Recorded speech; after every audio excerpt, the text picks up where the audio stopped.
それは理不尽を打ち砕き、己の心を代償にして。アレン、期待外れどころか貴様を我がベストフェルト公爵。はい。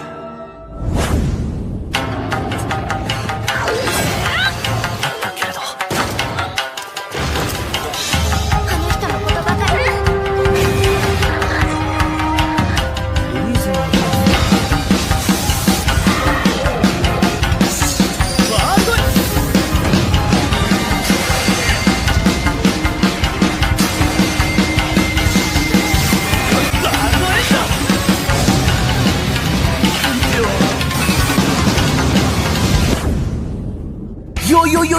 Hello bro, gimana kabarnya? Semoga kalian diberi kesehatan dan rezeki yang melimpah. Kali ini Bang Ultra akan menceritakan anime baru lagi di tahun 2024 ini, yaitu Dekisokonai to Yobareta Motoeyu. Ya, anime ini berkisah tentang seorang pahlawan yang terlalu kuat, bereinkarnasi menjadi sosok yang dianggap paling lemah. Akibatnya karena menjadi beban keluarga, si pahlawan malah diusir dan dicoret dari kartu keluarga. Waduh, ya pokoknya kalian pasti kagak penasaran deh. Maka dari itu, mending kita langsung gaskeun saja. Rau.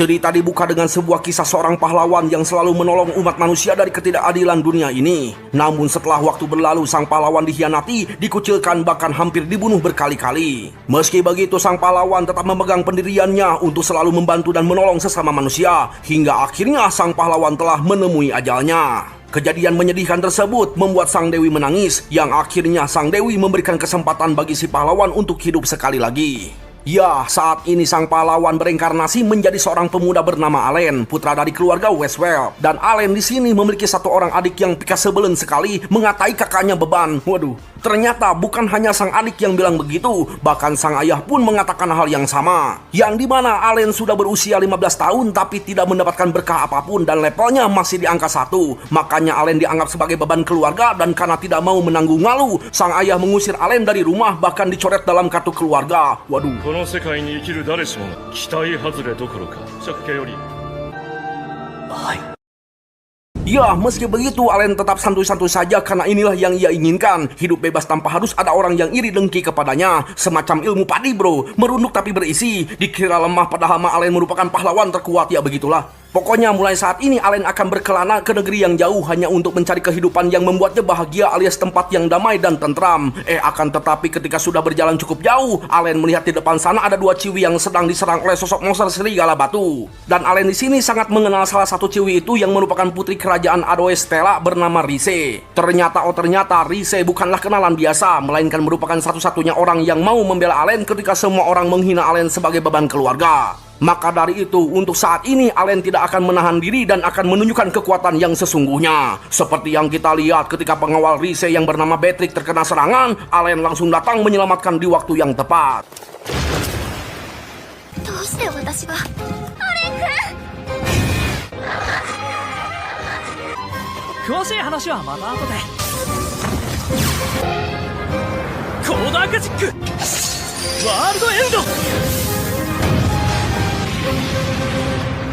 Ya, jelas di sini Rise terheran dari mana Allen mendapatkan kekuatan tersebut karena setahunya Allen sangatlah lemah, dan hal yang paling mengejutkan lagi di sini, Allen memiliki sihir penyembuh menyembuhkan dengan cepat, lebih cepat daripada si Udin yang menggunakan kelapa. Ya, di sini Allen tidak bisa cerita apapun mengenai kekuatannya itu. Lantas Allen mengalihkan topik bertanya kenapa Rise berada di sini. Ternyata Rise sedang melakukan perjalanan sesuai perintah dari Ilham. Waduh, ternyata si Ilham ya. Ya, Ilham yang dimaksud di sini merupakan sebuah pertanda atau perintah dari dewa yang diterima oleh Rise ketika mendapatkan berkah, dan dirinya dituntun untuk pergi menuju desa Klum. Nah, ketika giliran Rise bertanya kenapa Allen ada di sini, Allen langsung membetulkan kereta kuda dan mulai berangkat bersama para dua ciwi. Disinilah Allen bercerita bahwa dirinya telah diusir dari rumah, bahkan dicoret dicoret dari kartu keluarga. Nah, teringat Allen yang memiliki kekuatan yang edan. Menurut Beatrix, seharusnya Allen dikembalikan ke keluarganya karena Allen memiliki kekuatan yang sangat diperlukan bagi kerajaan. Tapi di sini Rise tidak akan melakukan hal itu karena dirinya lebih memperdulikan Allen alias tidak mau mengorbankan Allen demi kerajaan. Alhasil kini mereka berdua berkelana bersama-sama. と同じく辺境の地をありがとう。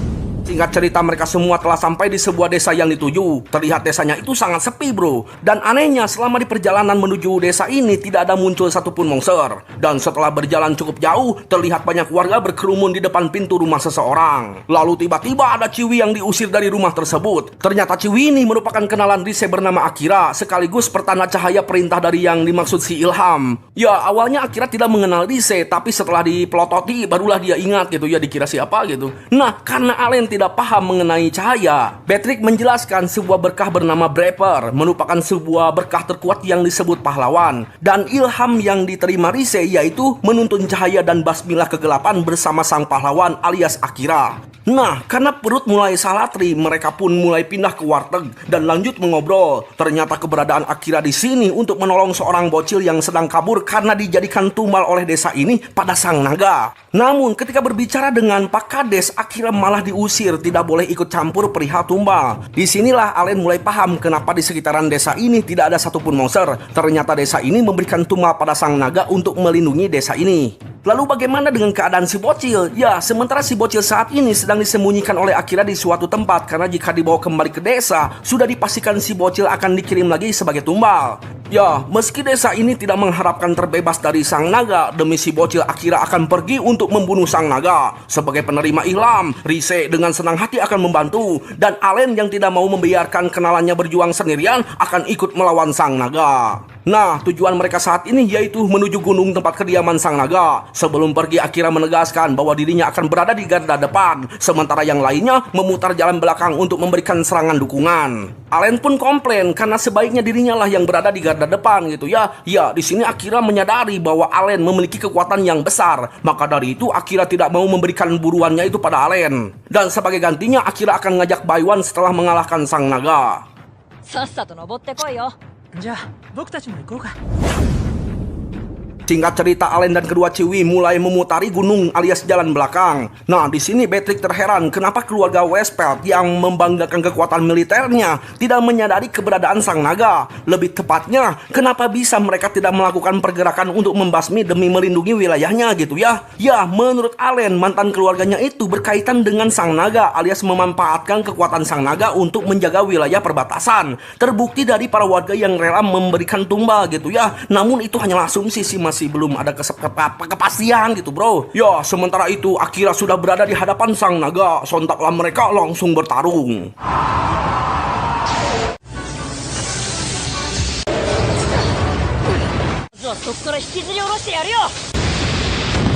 Ya, sungguh tidak disangka meski diserang dengan sihir petir, sang naga masih sehat-sehat saja alias tidak kena codet sedikit pun. Nah, ketika akan melancarkan serangan kedua, sang naga memperlihatkan si bocil yang lagi sekarat. Ya, ternyata sang naga sengaja membiarkan si bocil kabur agar bertemu dengan si pahlawan alias Akira. Dan niat sang naga di sini hanya ingin melihat rasa frustasi dari Akira, begitupun para manusia lainnya. Intinya, sang naga terlalu gabut, sudah hidup begitu lama, dan inilah hiburan yang paling terbaik baginya. Jelas Akira makin murka, mengeluarkan jurus pamungkas yang paling edan.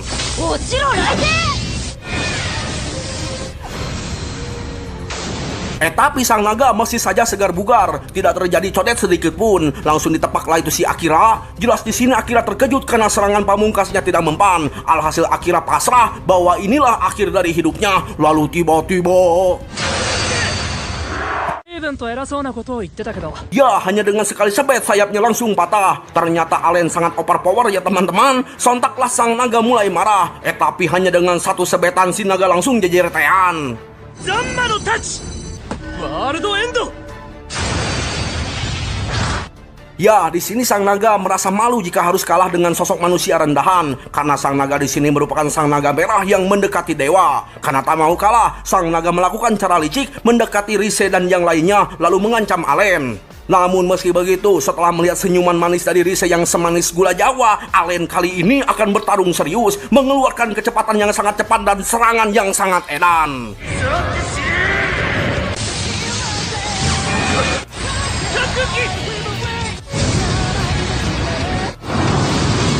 Ya, sang naga pun langsung musnah. Namun sayang pedang Allen ikut hancur karena tidak mampu menahan tekanan kekuatan Allen yang terlalu di luar Nurul. Meski begitu semuanya nampak bahagia karena kini si bocil telah terbebas dari om-om beringat. Maksudnya pertumbalan. さすがに疲れたかな。勇者を手伝っている勇大使っていたのなら、アレン君。 Setelah beristirahat sebentar, Allen terbangun dijaga oleh Rise. Nah, kali ini Rise ingin jujur kepada Allen mengenai dirinya yang bisa menyembuhkan luka ketika Akira terluka. Sebenarnya, Rise di sini mendapatkan berkah menjadi seorang santa mukjizat. Sontaklah Allen memegang tangan Rise dan berkata, mau itu seorang putri atau seorang santa, Rise tetaplah Rise di mata Allen. Makanya Rise nggak usah khawatir gitu. リーズはリーズだから。俺と手合わせしろよ。はいはい。 Nah, karena urusan di desa ini telah selesai, Allen dan Rise pamit pergi. Namun sayang Akira tidak akan ikut berkelana bersama-sama. Melainkan Akira akan pergi bersama si bocil untuk berpetualang di jalan yang berbeda. Karena si bocil sudah tidak memiliki keluarga di desa ini alias hidup sebatang kara. Sebelum pergi, Akira meminta maaf perihal pedang Allen yang jadinya hancur gitu ya. Menurut Allen itu bukan kesalahan Akira. Ya, intinya mah di sini Akira merasa bersalah, alias tidak bertanggung jawab sebagai pahlawan karena seharusnya dirinya lah yang memiliki pedang suci mengalahkan sang naga. Namun nyatanya Akira malah bersikap pasrah. Sontaklah Allen menghibur Akira bahwa Akira adalah satu-satunya generasi pahlawan sekaligus orang yang cocok menggunakan pedang suci. Setelah itu mereka pun berpisah. Di sisi lain, lebih tepatnya di kediaman mantan ayahnya Allen, kita diperlihatkan kekesalan mereka yang mendapatkan kabar bahwa sang naga telah dikalahkan. Ternyata sang ayah memang berencana ingin membunuh si pahlawan dengan naga tersebut. Ya, di sini si adik Eblek Rariweh meminta ayahnya untuk tidak membiarkan si pahlawan lolos begitu saja. Kata sang ayah, tenang saja, karena si pahlawan masih tidak jauh dari perbatasan. Dan hal yang paling penting di sini, bagaimana kabar seorang elf. Sontaklah si abah ini berjanji akan membawakan kepala si elf dalam waktu dekat. Disinilah sang ayah menegaskan bahwa dirinya akan balas dendam pada negeri ini dan dewa. Kembali pada Allen, karena pedangnya patah, Rise akan mengantar Allen pada seorang pandai besi kenalannya di kota Greenholm. Tapi Allen khawatir apakah tidak apa-apa Rise tidak pulang-pulang ke ibu kota. Rise bilang tidak apa-apa karena Beatrix sudah bicara dengan sang raja alias ayahnya Rise. ならいいけど。 Karena hari mulai gelap, mereka mendirikan perkemahan. Dan ketika si Duru di depan api unggun, Rise ngantuk dan tidur di pangkuan Allen. Langsung bangunlah si Rise-nya bro. Apaan sih bang, dasar jokes bapak-bapak? Nah, menurut Beatrix tidak apa-apa tidur di pangkuan Allen. Soalnya Allen dan Rise kan udah tunangan gitu. Oh begitu bang, mereka sudah bertunangan bang. Aman berarti bang, aman. Aman apanya bro? Ini si Rise bilang bahwa dia itu mantan tunangan, jadi bukan tunangan lagi. Tapi tetap saja bang, ada rasa-rasa yang masih mengenap bang. Nih lihat bang, meski si Rise itu bilang begitu, tetap saja bang dia itu tidur nyener sama si Allen bang. Nah bang, di sini tuh si Allen jadi inget bahwa momen ini nampak sama dengan momen pertama kali bertemu saat bocil bang. Lebih tepatnya pertemuan di bawah rembulan bang. ということらしいです。こういうことなのかもしれないな。 Ya, singkat cerita, mereka semua telah sampai di kota Greenholm. Ternyata kota ini sangatlah ramai karena kota ini merupakan sebuah kota perbatasan. Dan singkat cerita, mereka telah sampai di depan rumah si pandai besi kenalan Rise. Karena pintunya tidak dikunci, mereka semua langsung nyelonong masuk. Dan tiba-tiba Rise teriak, ada mayat. Tapi nyatanya bukan, melainkan Noel yang sedang tertidur akibat kelelahan bergadang main ML hingga subuh gitu ya. Nggak gitu bang ceritanya bang. Ya sih, ya pokoknya ternyata di sini Rise tuh lupa bahwa Noel emang dari dulu seperti ini, alias selalu bekerja keras hingga tertidur. Nah, setelah dialiri sihir heal, barulah si Noel terbangun. Lalu ketika diperkenalkan dengan Allen, Noel langsung paham bahwa kedatangan Rise ke sini untuk menempatkan pedang buat si Allen. Langsung ditolaklah, soalnya Noel tidak sembarang membuat pedang pada orang yang lemah dan beralasan kalau dirinya itu sedang sibuk. Tapi ketika mengecek pedang patah milik Allen, Noel langsung terkejut karena daya rusaknya itu akibat tidak bisa menampung kekuatan dari si pengguna pedang. Karena merasa tertantang, Noel berubah pikiran dan akan menempa pedang yang lebih kuat dari pedang suci. Ya, intinya Noel di sini sebagai pandai besi akan membuat pedang yang sesuai dengan penggunanya, dan itulah harkat dan martabat bagi seorang pandai besi. わからないまま最高の剣を得る。やはりさあどうするの？ Ya, setelah mengusir mereka semua, Noel langsung teringat dengan Vanessa yang merupakan seorang pandai besi terhebat sekaligus gurunya Noel. Dan Noel di sini berjanji akan membuat sebuah pedang yang bisa melampaui pedang suci. Sementara itu, Allen dan kedua Ciwi akan mencari penginapan sambil menunggu pedangnya jadi. Tapi di atas pohon ada seseorang yang sedang mengintai dan langsung melapor pada si Abah. Ya, si Abah di sini terheran setaunya seorang santa dikawal oleh satu kesatria yaitu Betri. Lantas siapa pria baru yang mengawalnya? Alhasil untuk saat ini si Abah akan menyelidiki siapa si pria itu alias Allen. この町で雇った どうも気になりますね。一体何者でしょう。 Kembali pada Allen yang sudah berada di sebuah penginapan. Karena gabut gak ada kerjaan, Allen ingin berkunjung ke sebuah guild. Sekalian menjual material naga yang kemarin dikalahkan. Lumayan kan jadi duit gitu ya. Alhasil kini Allen pergi sendirian. Nah, ketika sampai di dalam guild, Allen langsung menjual sisik naganya. Jelas si resepsionis langsung terkejut karena item tersebut sangatlah langka dan sangat mahal jika dijual. Dan di ketika itu, si Abah muncul langsung memperkenalkan diri bernama Horace dan anak buahnya bernama Mylen. Ya, di sini si Abah berpura-pura tertarik ingin mendengar cerita seorang petualang alias ingin mendengar kisah mengalahkan sang naga. Seperti biasa, Allen menggunakan ilmu padi alias berpura-pura merendah bahwa dirinya tidak mungkin bisa mengalahkan sang naga sendirian. Lebih tepatnya, Allen dibantu oleh sang pahlawan. Setelah mendengar hal tersebut, si Abah langsung pergi begitu saja. なんだか監禁するであります。 Nah, di sebuah gang, si Abah berkata pada asistennya ternyata Allen adalah orang yang tidak berguna alias tidak memiliki berkah apapun. Dengan kata lain, Allen bukanlah ancaman bagi si Abah. ミレーヌは少し気になる。呆れたものです。相手ですよ。 Singkat cerita, esok harinya Allen bersama para Ciwi kembali menemui Noel. Dan seperti biasa, Noel turun di lantai. Nah, setelah dibangunkan, Noel memberitahu bahwa pedangnya itu telah selesai. Ya, menurut Allen pedangnya itu sangatlah bagus. Sontaklah Noel langsung menyuruh Allen untuk mengetesnya. Jelas Rise marah karena Noel harus pulih dulu. やっぱり今の私が撃てる。すごくいい剣だ。 Singkat cerita, setelah pulih, Noel mengajak Allen ke hutan untuk memburu monster. Lebih tepatnya ingin melihat seberapa hebat kemampuan Allen dan pedang barunya. Nah, di sini Allen bertanya, kenapa Noel yang merupakan seorang elf berkeinginan menjadi pandai besi? Karena setaunya yang cocok menjadi pandai besi yaitu ras dwarf. Sontaklah Noel bercerita bahwa semenjak kecil dirinya hidup sebatang kara tanpa tahu siapa kedua orang tuanya. Lalu suatu hari ada seorang dwarf datang menolong Noel ketika tergeletak tak berdaya. Namanya itu Vanessa. Dan dia telah merawat Noel bahkan mengajarkan banyak hal, terutama teknik menempa senjata. Tapi karena malu bercerita perihal tersebut, Noel langsung bergegas ingin segera mengetes pedang buatannya. Tapi tiba-tiba si Abah datang lagi, meminta Allen untuk menceritakan kisahnya setelah melawan para monster di hutan ini nanti. Dan setelah itu, mereka pamit pergi. 早く来なさいよ。またお話を聞かせてください。今行くよ。様子ではなさそうでした。 Ya, setelah jauh dari Allen, si Abah menyuruh Mylen untuk membuntuti si Allen. Sementara Allen saat ini sudah mulai membantai para monster. Setelah itu, Noel mengecek daya rusaknya. Menurut penglihatannya, pedang ini digunakan dengan baik oleh Allen secara sempurna dari sudut manapun. Dan karena ingin menguji lagi, Noel menyarankan untuk mencari monster yang lebih kuat lagi. いいね。なんか完璧に使いこなしてるわ。ちょっと待ってよ。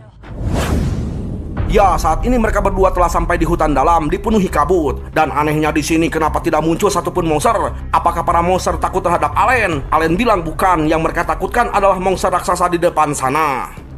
多分こいつだよ。 Ya, di sini Noel langsung ketakutan karena teringat bahwa monster itu merupakan sesosok yang telah melahap Vanessa. Sontaklah Noel menyuruh Allen untuk segera membunuhnya dan tolong balaskan dendamnya.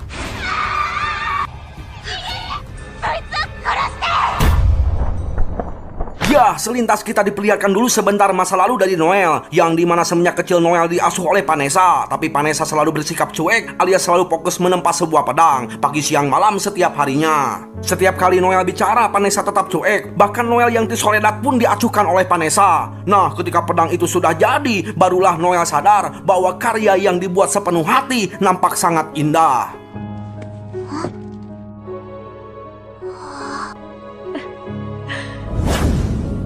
Hingga suatu hari, tiba-tiba si monster serigala datang menyerang bersama si Abah. Ternyata sedari awal si Abah memang mengincar Vanessa untuk dibunuh agar tidak lagi ada senjata yang dibuat melebihi pedang suci. Dan pedang yang dibuat sepenuh hati hancur begitu saja, tidak bisa menembus pertahanan si monster serigala. Hingga akhirnya Vanessa mati diterkam monster serigala. Di ketika itu, sang pahlawan datang menyelamatkan. Namun sayang si monster serigala dan si Abah masih hidup dan kabur begitu saja.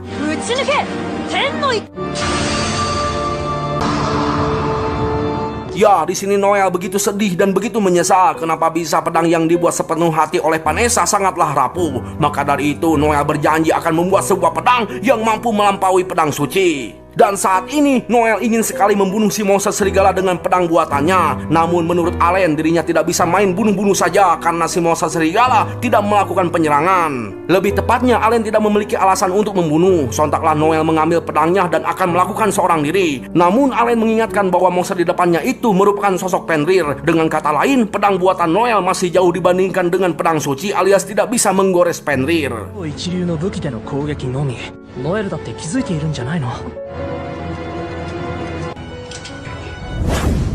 Ya, alhasil kini Allen pulang dan bercerita pada Rise mengenai sosok Fenrir di hutan. Menurut Allen, monster tersebut sengaja didatangkan di perbatasan ini. Sebenarnya di sini Allen sudah memperkirakan siapa pelakunya, namun karena tidak ada bukti yang kuat gitu ya, Allen tidak menyebutkan siapa orang itu. Nah, di sini Allen penasaran dengan Rise yang pastinya punya tujuan lain di kota ini selain mengantar Allen membuatkan pedang. Karena tidak mau main rahasia-rahasiaan, Rise pun bercerita bahwa ia ingin menyelidiki sebuah kasus yang lagi viral saat ini, yaitu kematian janggal dari seorang jenderal terkuat bernama Krill, yang dimana tujuan si pembunuh masih belum diketahui karena si pembunuh malah kabur sambil membawa kepala sang jenderal. Awalnya Rise mengira bahwa perbuatan tersebut adalah perbuatan dari seorang iblis, tapi menurut Allen, ras iblis tidak mungkin melakukan pembunuhan secara diam-diam dan tidak tertarik dengan hal politik, karena sejatinya iblis selalu menyerang secara terang-terangan. Dan jika memang itu ulah iblis, sudah dipastikan ada seseorang yang mengendalikan atau memberi perintah pada iblis tersebut. Ya, intinya tujuan Rise datang ke kota ini ingin mencari petunjuk perihal kejadian tersebut.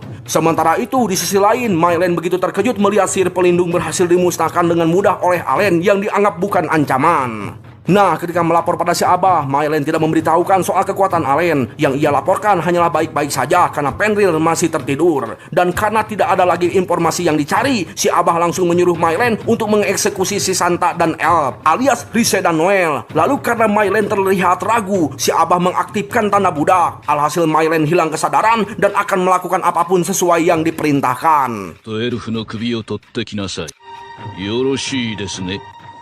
私が聞きたい。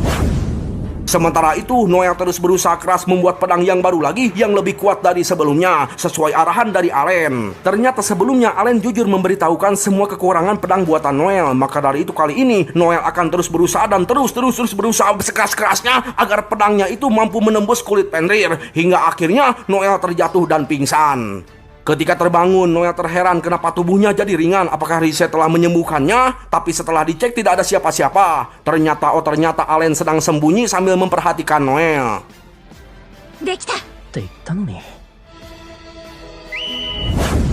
Dan singkat cerita, pedang pun telah selesai. Lantas pada malam harinya, Noel langsung berangkat menuju hutan untuk membunuh Fenrir. Namun apa yang terjadi? Fenrir langsung terbangun dan menghantam Noel hingga 7 ralit. Di ketika itu si Abah langsung muncul. ところにいたエルフですね。ノエル・レオンハルト。 Ya, di sini si Abah membahas soal Vanessa yang mati dan kali ini giliran muridnya yang akan mati. Jelas hal tersebut membuat Noel murka langsung asal serang dan hasilnya Noel malah ditendang hingga sekarat. Sontaklah si Abah memberikan sebuah penawaran, yaitu menjadi anak buahnya. Ternyata di sini si Abah tertarik dengan Noel yang memiliki berkah dewa spesial. Lebih tepatnya salah satu dari 5 gift terhebat, yaitu mata peri Gramside. Jelas Noel menolak karena dirinya tidak sudi untuk tunduk di hadapan orang yang bejat. Alhasil si Abah tidak punya pilihan lain, harus membunuh Noel. Lalu ketika akan membunuh, lagi-lagi Allen datang di waktu yang tepat. Ya, di sini si Abah cuman mengancam bahwa Mylen saat ini sedang berada di penginapan untuk membunuh Rise. Tapi di sini Allen sudah tahu dan sudah menanamkan sihir pelindung untuk menghapus skill milik Mylen. Dan benar saja, saat ini Rise masih selamat. Namun ketika bertarung, Beatrix kewalahan bahkan dikalahkan oleh Mylen. Namun apa yang terjadi ketika Mylen akan membunuh Rise? Terlihat Mylen nampak ragu. Alhasil di kesempatan itu, Beatrix memukul Mylen hingga pingsan. Allen yang memiliki penglihatan yang tajam bisa melihat bahwa Rise sudah aman. Alhasil kini Allen leluasa untuk melawan Fenrir. 食らい尽くすのです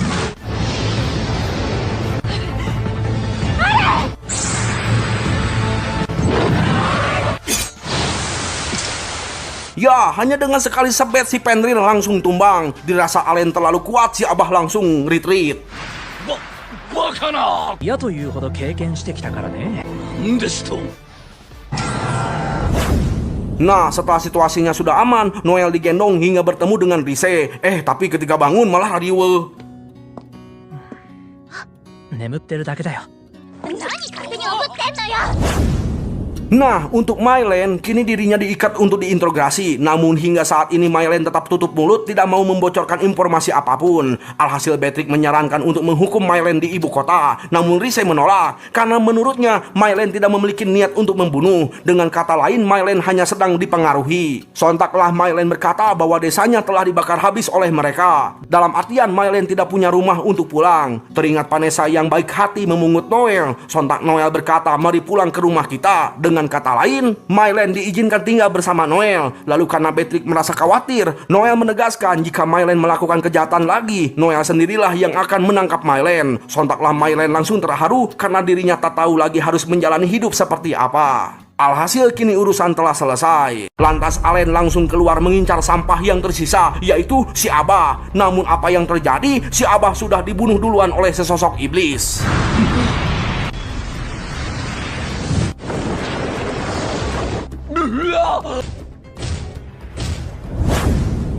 いろいろ聞かせてもらおうと思ったんだけど。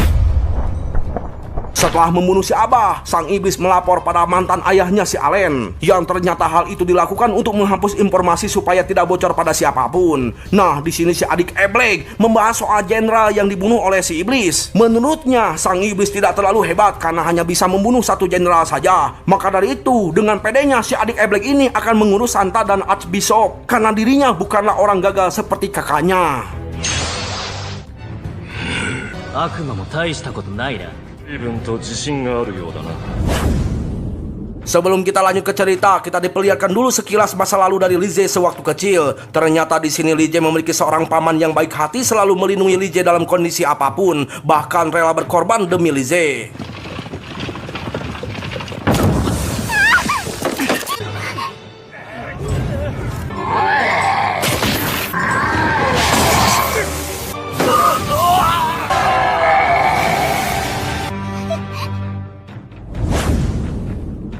Kembali pada masa sekarang, karena urusan Noel sudah selesai, saat ini Lizzie berniat ingin mencari petunjuk mengenai kematian sang Jenderal Krill. Lantas Noel menyebutkan sebuah desa yang cukup mencurigakan, yang dimana desa tersebut sering muncul sosok hantu. Menurut rumor, hantu tersebut merupakan penjelmaan kesatria perak yang memiliki dendam atas kematiannya, dan sering berkeliaran di sebuah makam. Ih, serem pokoknya malah. Langsung takutlah itu si Beatrix. 怖いんだ。違う。その村調べに行きましょう。しててもおかしくないんじゃない？いいんだ。何よ、怖いに決まってや。 Nah, singkat cerita Allen, Lizzie, dan Beatrix sudah sampai di desa yang dimaksud. Kebetulan sekali desa ini akan mengadakan sebuah festival kembalinya roh yang diadakan setiap setahun sekali. Nah, ketika Lizzie bertanya soal kesatria berjirah perak, para warga nampak kebingungan alias tidak tahu soal rumor tersebut. Tapi di sini Allen melihat ada om-om yang nampak mencurigakan. Nah, karena rumor menyebutkan kesatria jirah perak muncul di pemakaman, mereka semua langsung pergi ke makam. Ketika sampai di makam, Beatrix dikejutkan dengan kemunculan si om-om mencurigakan. Tapi si om ini sangat baik, bro. Mengantarkan Allen dan kedua cuwinya sampai ke rumah kepala desa. Meski begitu, Allen tetap mencurigakan karena si om ini nampak oleng seperti habis ngelem gitu, bro. Nah, singkat cerita, Allen dan kedua cuwinya sudah berada di ruangan berbincang dengan Pak Kades. Dan di sini Pak Kades tidak tahu mengenai soal kesatria jirah perak. Lantas karena hari sudah malam, Pak Kades menawarkan untuk menginap di rumah ini. Ya, meski nampak mencurigakan, Allen tetap santuy mengikuti alur di tempat ini. お言葉に甘えさせていただこうか。 Nah, ketika Lizzie sedang tertidur, Lizzie bermimpi tentang pamannya. Ternyata Lizzie di sini sangat menyayangi sang paman, bahkan menganggap sang paman sebagai ayah kedua. Sang paman pernah mengingatkan pada Lizzie untuk selalu percaya pada orang lain dalam situasi apapun, karena kepercayaan merupakan sebuah penghubung. Nah, ketika terbangun, Lize mendengar sesuatu dan ketika dicek, ternyata itu adalah sang paman. Jelas Lize langsung mengejarnya, tapi sang paman langsung menghilang begitu saja. Dan tiba-tiba muncul para mayat yang bangkit dari kubur. Namun ternyata semua itu masihlah mimpi. Sontaklah Lize langsung memeluk Allen. リーズ。させてください。 Singkat cerita, esok hari pun tiba. Para warga sudah bersiap menggunakan cosplay jurik jadian untuk mengadakan festival penyambutan Roh.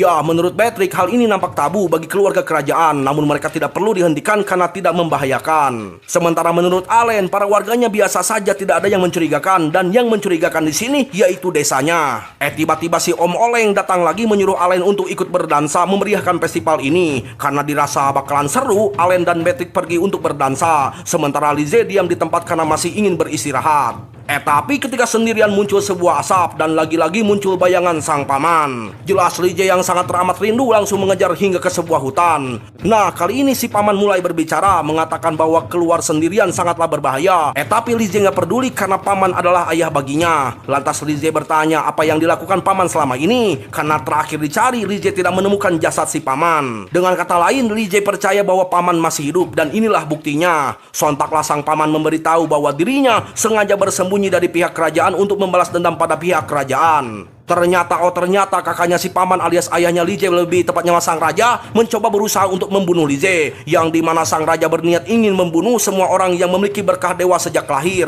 Contohnya sang jenderal Krill, Noel, sang pahlawan, dan Lize yang menjadi seorang santa. Ya, intinya sang raja ingin menghapus orang-orang yang dianggap sebagai boneka sang dewa. Dengan kata lain, boneka sang dewa dianggap sebagai pemberontak kerajaan. Lantas sang paman mengajak Lize untuk bekerja sama meruntuhkan kerajaan, tapi Lize menolak. Menurut Lize, jika cerita itu benar, Lize tetap akan membicarakan masalah ini secara baik-baik. Dan karena tidak ada pilihan lain, sang paman akan membunuh Lize. そういお前の死体は無駄にはしない。死ね！ Ya, lagi-lagi sang pahlawan kita datang di waktu yang tepat menangkis serangan si paman. Bukan hanya itu, Allen yang tahu si paman sedang dikendalikan langsung memutuskan benang pengendali. Alhasil si paman kembali pada kesadarannya sendiri. Nah, si paman di sini menegaskan bahwa dirinya memang sudah mati, lalu menjelaskan bahwa niat untuk membunuh Lize bukanlah keinginannya dan bukan keinginan sang raja, melainkan iblis. Namun mengenai dendam terhadap kerajaan memanglah benar. Lantas sang paman pun bercerita bahwa dirinya yang merupakan adik raja begitu muak melihat orang-orang di kerajaan. Ada yang menjilat ingin mendapatkan jabatan dan ada juga orang yang mengadu dombakan si paman dengan sang kakak alias sang raja. Maka dari itu sang paman turun tahta menjadi seorang kesatria lalu memulainya lagi dari awal. Dan satu-satunya orang yang bisa menenangkan hati sang paman yaitu Lize. Maka dari itu sang paman sangat menyayangi Lize. Nah, karena tidak memiliki waktu yang banyak, sebagai calon mertua sang paman ingin mengetes kelayakan Allen. Jelas Allen tidak gentar sedikit pun bro, siap bertarung layaknya pria sejati, ser-aser. ムクロではなく人として。 Ya, sambil bertarung sang paman menjelaskan bahwa malam ini adalah festival Roh, mempertemukan orang mati dengan orang yang masih hidup dalam semalam. Lize yang melihatnya pun langsung teringat kenangan-kenangan indah bersama sang paman, dan Lize sangat bersedih karena malam ini adalah pertemuan terakhir.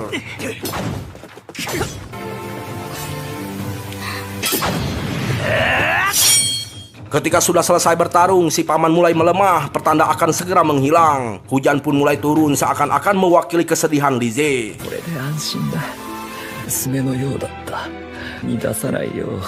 大好きです。幸せに。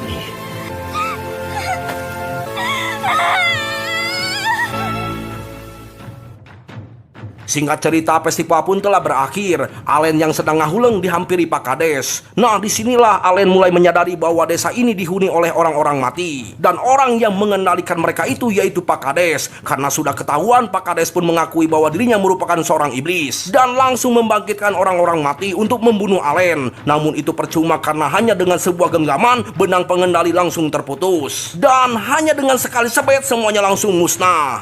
今となっては無意味なことみたい。我らの力の前に一刀両断。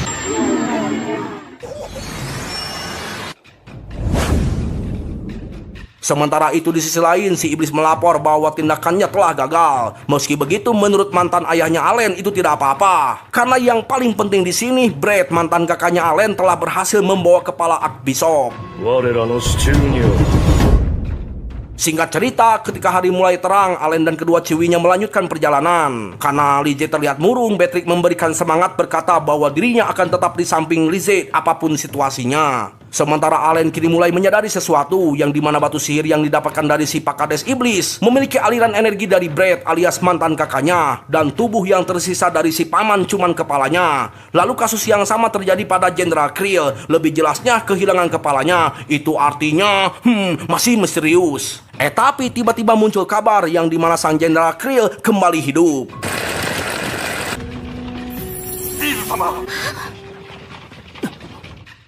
Sebelum kita lanjut, kita diperlihatkan dulu sekilas mimpi dari si adik Eblek tentang masa lalunya, yang dimana ketika sang ibu telah mati, kehidupannya menjadi berubah drastis. Sang ayah menangis dan tatapannya itu telah berubah, menganggap kedua anaknya tidak berguna seperti sampah. Sebagai kakak, Allen selalu mencoba merangkul sang adik, namun si adik Eblek tidak mau menerima kebaikan sang kakak. Bahkan hingga dewasa si adik Eblek memperlakukan kakaknya seperti sampah. Bisa dibilang awalnya si adik Eblek ini jijik sama kakaknya alias Allen. Itu karena Allen mendapatkan perhatian lebih dari sang ayah, yang dimana si adik Eblek dianggap orang gagal tanpa kemampuan. Nah, ketika terbangun, si adik Eblek langsung menghampiri sang ayah, dan di sini sang ayah terlihat sangat senang karena rencananya untuk balas dendam terhadap sang dewa akan segera berhasil. Sementara si adik Eblek bergumam di dalam hati bahwa yang akan berkuasa di negeri ini adalah dirinya. 神に Lanjut, sementara itu di kota para warga mulai gelisah karena kemunculan Jenderal Krill yang hidup kembali. Nah, di sini kita diperlihatkan kapten pasukan bernama Kapten Edward sedang berbincang dengan anak buahnya yang bernama Clark, membicarakan soal kemunculan Jenderal Krill. Apakah dia asli atau palsu? Ya, menurut Edward, apapun yang terjadi biarkan saja. Tapi jika dia mencoba mencelakai kerajaan ini, Edward sebagai kesatria tidak akan tinggal diam. Tapi tiba-tiba muncul seseorang yang ternyata seorang uskup agung. Karena ingin berbincang secara empat mata, Edward dibawa ke suatu tempat. Namun di sini Clark merasakan ada sesuatu yang aneh. Meski begitu, Clark tidak bisa membantah dan membiarkan Edward pergi bersama sang uskup. Dan singkat cerita, ketika sampai di sebuah ruangan, sang uskup tiba-tiba menghilang. Lalu muncul mantan ayahnya Allen langsung menyerang. Ya, untungnya di sini Edward berhasil menangkis, lalu sedikit berbincang karena telah lama mantan ayah Allen tidak muncul semenjak kematian sang istri. Dan di sini Edward bertanya, apa tujuanmu? Tapi mantan ayahnya Allen tidak mau memberitahu, hanya mengatakan bahwa sang uskup agung sudah menjadi miliknya dan ia sudah tidak membutuhkan dunia ini. 懐かしいな。そんな世界によ。 Sementara itu si adik Eblek sedang dalam perjalanan. Di dalam kereta si adik Eblek kembali teringat kematian sang ibu. Ketika kesedihannya sedang melanda, hanya sang kakak yang mencoba menenangkan. Dan di sini si adik Eblek bertanya-tanya apa maksud dari sang ayah yang selalu menyebutnya kegagalan. Allen sang kakak yang baik hati mencoba menenangkan, malah dianggap sedang berbohong. Hingga suatu hari si adik Eblek telah naik level, sementara Allen tidak kunjung naik level. Alhasil sebutan anak gagal berpindah pada Allen, dan di saat itulah si adik Eblek merasa puas menghina Allen. Tapi di sini si adik Eblek merasa muak melihat ekspresi Allen yang biasa-biasa saja padahal sudah dihina dan dianggap orang gagal. Ya, Allen di sini cuma mengingatkan bahwa dirinya senang sang adik bisa meraih keinginannya, dan Allen yakin sang adik akan baik-baik saja bila memilih rute di jalan yang benar. Lalu tak berlangsung lama, sosok iblis datang menghampiri. Di sini si iblis memperingatkan bahwa Kapten Edward bukanlah lawan yang mudah, alias memiliki kemampuan malapetaka yang mampu menghapus sihir lawannya berjarak 1 meter. Sontaklah si adik Eblek menegaskan untuk jangan khawatir karena sang ayah akan mengurusnya. Dan jika tidak berhasil gitu ya, sang adik Eblek sangat pede akan mengatasi dengan skill benang pengendali. Tak lama muncul lagi satu iblis mengabarkan bahwa si pahlawan telah hadir di kota. Lantas si iblis pun diperintahkan untuk mengatasi si pahlawan. まで散々失敗してきたくせにこそ失敗は許されないぞ。失敗なんかするかよ。 Ya, seperti yang kita lihat, si pahlawan alias Akira sudah sampai di kota, dan di sini si bocil merasakan akan datang mara bahaya. Dan benar saja, ketika sampai di sebuah gang, para iblis langsung bermunculan. 早い。死んでもらおうか。Ya, di sini para iblis sadar diri tidak mungkin bisa menang melawan pahlawan. Maka dari itu para iblis ini mengincar si bocil, langsung mengaktifkan tanda kutukan. Ternyata sebelumnya semua warga desa telah diterapkan sebuah kutukan yang bisa meledak kapanpun. Dan untuk memicu ledakan itu yaitu dengan sihir bola api.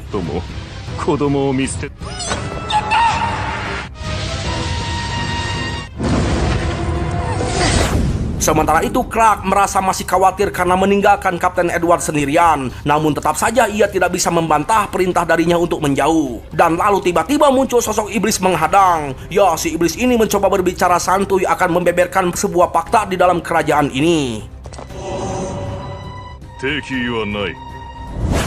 Sementara itu di tengah kota, para warga berkumpul mendengarkan ceramah dari Jenderal Krill didampingi sang uskup agung. Ternyata Jenderal Krill dikenalikan oleh si adik Eblek di balik pintu. Singkatnya, di dalam ceramahnya itu menyebutkan bahwa dewa adalah pembohong, alias memperlakukan manusia secara tidak adil, yang dimana hanya sebagian manusia yang mendapatkan berkah, dan sisanya yang tidak mendapatkan berkah mengalami rasa frustasi. Dengan kata lain, sang dewa telah menjadikan manusia sebagai boneka mainannya alias budak sang dewa. Maka dari itu inilah saatnya bagi manusia untuk terlepas dari sang dewa, lalu gapailah masa depan dengan genggaman kita sendiri tanpa harus bergantung pada sebuah berkah. Karena para warga terlihat belum yakin, si adik Eblek pun keluar, lalu menunjukkan sesosok monster batu anjing sekuat 10.000 tentara. Masa sih? Ya, di sini si adik Eblek memberitahukan sebuah kemampuan yang disebut marionet. Kemampuan tersebut bisa menjadi suatu kekuatan besar bagi umat manusia tanpa harus bergantung lagi pada berkah dewa. Intinya kekuatan ini akan membawa manusia pada era baru. Dan untuk lebih meyakinkan lagi, si adik Eblek menunjukkan sosok iblis. Jelas para warga semakin terkejut. Ya, di sini si adik Eblek kembali menjelaskan bahwa kami sudah membuat kerjasama dengan para iblis, dan para iblislah yang telah membongkar kebusukan kerajaan ini dengan sang dewa. Dan para iblis akan meminjamkan kekuatan sebagai pengganti berkah dari sang dewa. Intinya marilah kita bergandengan tangan untuk menciptakan masa depan era baru bersama iblis.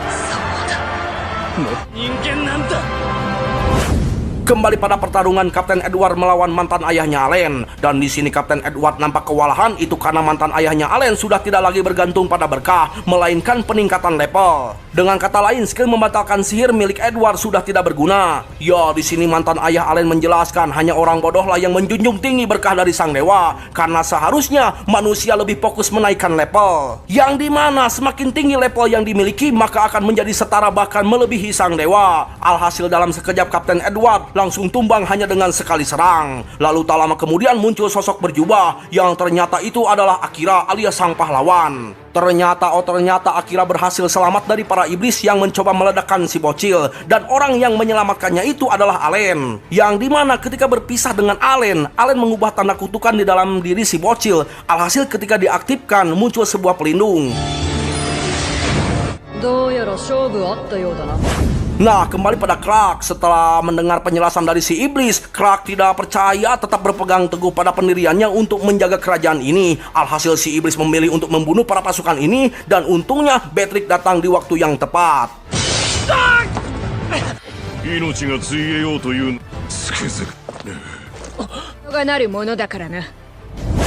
Lantas mana Melon, mana Allen? Kok nggak nongol-nongol gitu? Ternyata sedari tadi Allen ikut berkerumun dengan para warga mendengarkan ceramah konyol dari si adik Eblek.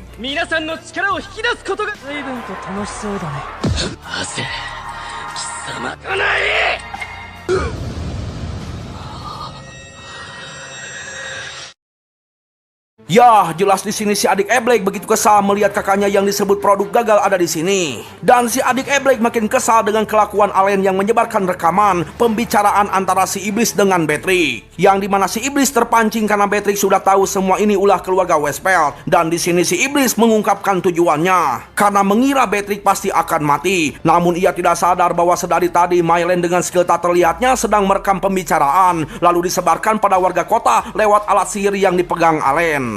Ya, si iblis di sini mengungkapkan bahwa tujuannya itu yaitu membunuh pemilik Gibb terkuat, contohnya sang jenderal, lalu memicu para manusia untuk menyerah terhadap Gibb, dan sang iblis akan menguasai dunia ini bersama si adik Eblek. Jelas warga kota yang mendengarnya mulai resah dan si adik Eblek sangat murka terhadap Allen. Ditambah lagi, Lise datang meyakini para warga bahwa si anjing batu adalah monster yang membunuh para jenderal, bahkan hampir membunuh Lise. Jelas di sini si adik Eblek mulai hilang akal, tidak ada lagi rencana. Alhasil si adik adik Eblek tertawa terbahak-bahak mulai menggunakan benang pengendali terhadap para kesatria untuk membunuh Alen. Namun hanya dengan satu genggaman, semua benang langsung terputus. Sontaklah si adik Eblek menyuruh para anjing batu untuk mengobrak-abrik kota ini. Langsung pada rariweuh lah semuanya. Sementara Alen tetap santuy sambil mengingat kelakuan adiknya yang sedari dulu sudah agak eblek dan jalan yang ia pilih saat ini sudah salah jalan. Maka dari itu sebagai seorang kakak, Alen harus menghentikan adiknya yang eblek.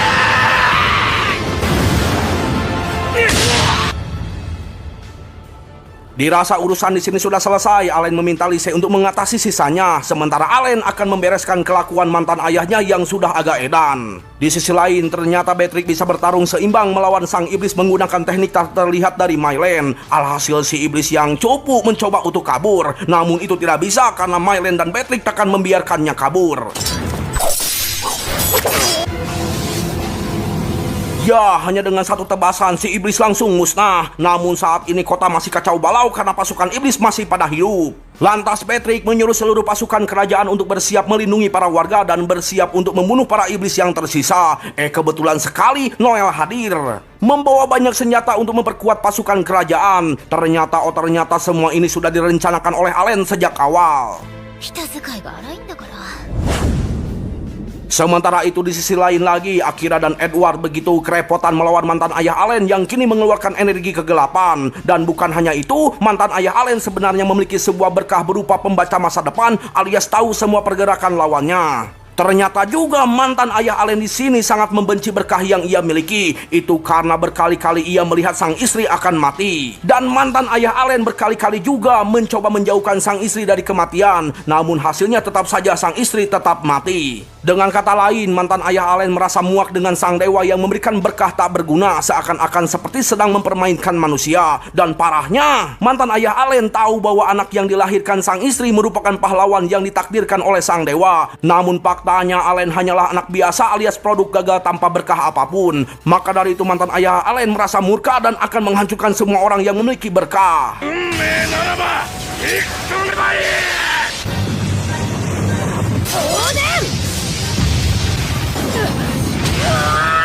Ya, Akira di sini tidak sanggup menahan kekuatan mantan ayah Alen yang telah terselimuti kebencian. Bahkan Edward pun tak sanggup menahan dan hampir tertelan oleh semua kebencian yang dimiliki mantan ayah Alen. Meski begitu, Edward tetap berusaha bergerak ingin menyadarkan mantan ayah Alen yang merupakan teman lamanya. Namun apa yang terjadi?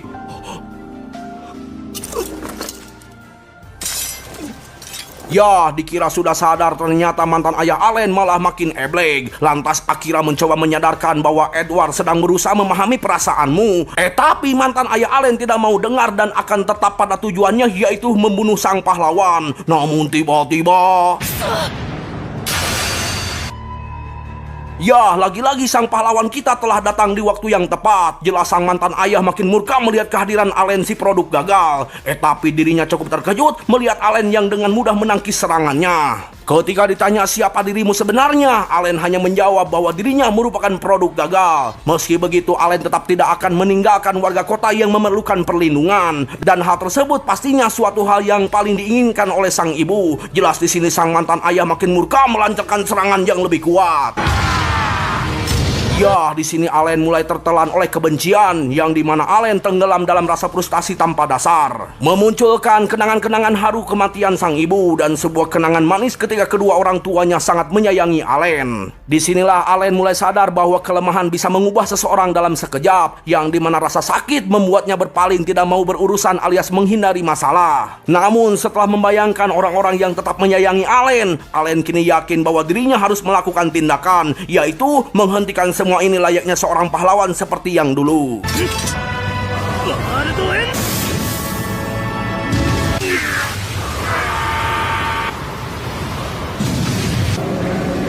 Ya, saat ini seluruh kota tertutup awan hitam kebencian. Lise sebagai putri kerajaan mencoba menenangkan para warga karena ia yakin Alen bisa mengatasi semua ini. Dan benar saja, kali ini Alen tak tanggung-tanggung menebas sang ayah dengan sekuat tenaga.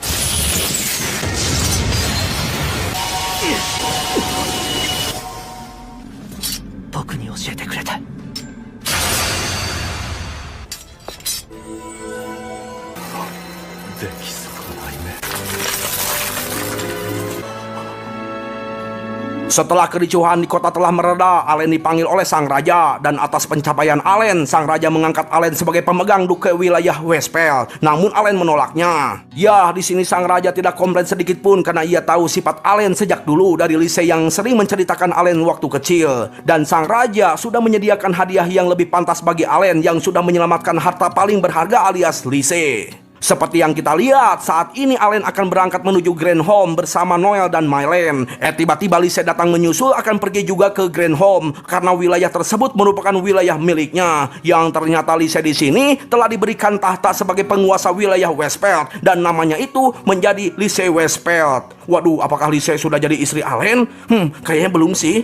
Nah, untuk soal Beatrix, dirinya tidak ditugaskan lagi menjaga Lise karena Lise sudah bukan lagi bagian dari kerajaan alias sudah memiliki wilayah sendiri. Dan Beatrix di sini sangat sedih karena tidak lagi bersama Lise. Ya, meski begitu, Lise di sini merasa lebih bahagia gitu ya, karena masih tetap bersama sang pujaan hati alias Alen.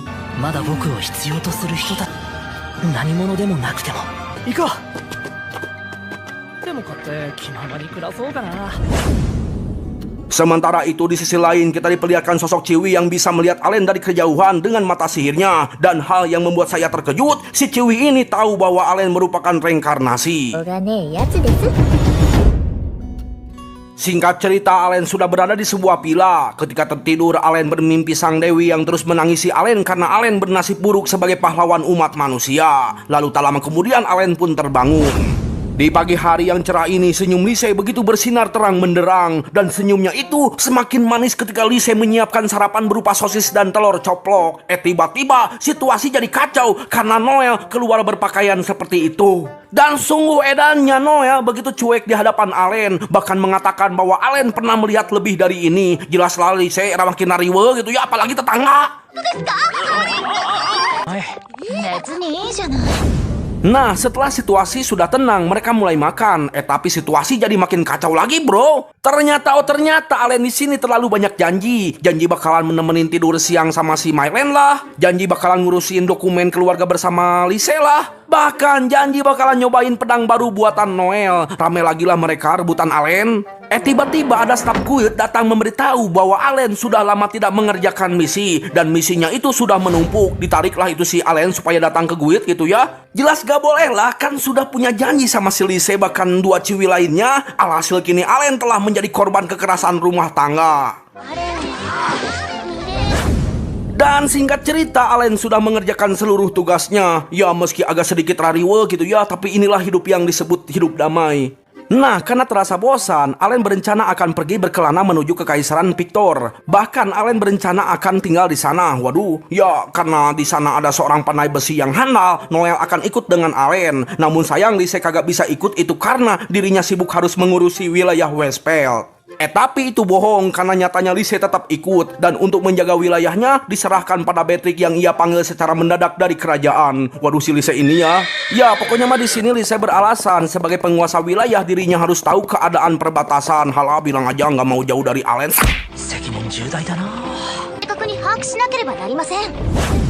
Singkat cerita, ketika dalam perjalanan, karena keretanya itu ajlug-ajlugan, ya Lise dan Noel nggak bisa tidur. Sementara Mylen yang kebluk begitu lelap tertidur. Tapi tiba-tiba kereta berhenti. Yang ternyata di depan sana muncul sosok monster yang disebut Sandwalpus, terkenal sebagai pembunuh padang pasir. Menurut rumor, barang siapa yang bertemu monster tersebut gitu ya, sudah dipastikan takkan selamat. Tapi hanya dengan sekali sebet, semua monster langsung musnah. Waduh si Alen ini OP banget ya teman-teman. Ya, di sini Alen sedikit curiga kenapa bisa ada monster di lokasi yang cocok untuk menyergap penyelinap. Dan Alen mencurigai ada seseorang yang sedang memanipulasinya.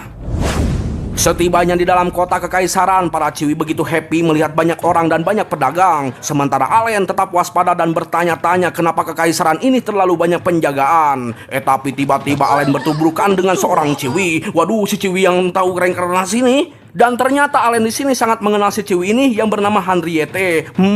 Ya di sini Alen heran kenapa putri dari Marquis berkeliaran di kota sendirian. Tapi si Henriette malah rariwe karena Alen terlalu lama pegang-pegang. Aduh Len. Jelas di sini para Ciwi cukup terkejut. Ternyata Allen memiliki kenalan Ciwi yang sangat manis. Tiba-tiba Henriette mengingatkan untuk segera pulang dari sini sebelum terlibat masalah. Itu karena kekaisaran ini sedang dikelilingi api yang akan membakar dalam sekejap. Bukan hanya itu, pasukan kesatria serigala hitam sudah bergerak, yang dimana mereka diberi wewenang bebas melakukan apapun atas kehendak sendiri di dalam kekaisaran ini. Dengan kata lain, kekaisaran ini sedang tidak baik-baik saja. Setelah menjelaskan hal tersebut, Henriette langsung pamit pergi. Allen yang masih memiliki urusan meninggalkan para Ciwi mengejar Henriette. Ya, ditinggalinlah mereka. Nah, di sini Allen penasaran dan bertanya perihal peringatan yang tadi. Apakah peringatan tersebut sebagai Henriette atau sebagai pengikut dewa? Ternyata Allen dan Henriette di sini merupakan sama-sama reinkarnasi. Dan di sini Allen heran kenapa Henriette malah ikut bereinkarnasi. Sambil malu-malu, Henriette beralasan karena hidup Allen selalu menarik masalah. Makanya hal ini bisa dianggap bonus loh. Ya, intinya mah Allen harus pulang saat ini, titik nggak pakai koma. Alhasil Allen pun pulang sambil mengucapkan terima kasih karena telah mengkhawatirkan dirinya. Arigato. Tapi ketika mencari para Ciwi, Allen malah dikejutkan dengan sebuah ledakan yang terjadi di dekat sini. Dan tiba-tiba ada pria berlari ke arahnya sambil membawa pedang. Dirasa orang itu mencurigakan, Allen langsung menghantamnya hingga 7 ralit. Namun tiba-tiba muncul sebuah gelombang sihir. Ya, di sini Allen terheran kenapa pria tersebut langsung mati, dan di sini Allen menganggap bahwa sihir barusan merupakan ulah iblis. Tak lama kemudian muncul seorang kesatria Ciwi meminta penjelasan pada Allen. Namun apapun yang dikatakan Allen, si Ciwi kesatria ini tidak percaya, bahkan hampir menuduh Allen sebagai iblis. Itu karena si pria yang mati itu bukan karena serangan sebuah gib, dan orang yang bisa melakukan serangan tanpa gib hanyalah iblis. Dan perlu diingat, si Ciwi ini memiliki sebuah gib atau berkah dewa gitu ya, yang bisa melihat gib orang lain. Ya, di sini jelas Allen kebingungan. Jika dirinya bertarung sudah pasti akan menjadi masalah yang besar, dan jika kabur pun tetap akan menjadi masalah besar. Lantas ketika si Ciwi ini akan menangkap, tiba-tiba Allen menghilang dalam sekejap. Sontaklah si Ciwi ini menyuruh para pasukan untuk menutup seluruh jalan keluar benteng kekaisaran ini. Ya, ternyata Allen dibawa kabur oleh Mylen dengan sihir tak terlihat. Dan saat ini Allen berada di ruangan bawah tanah. Tak lama Henriette, Lise, dan Noel pun datang mengkhawatirkan Allen. Ya, ternyata sebelumnya Henriette sudah tahu bahwa Allen sedang dalam masalah. Dan Henriette di sini memiliki gift berupa copycat. Mungkin bisa dibilang sebuah cloning. Dan cloningnya itu meminta bantuan pada Lise dan teman-temannya untuk membantu Allen.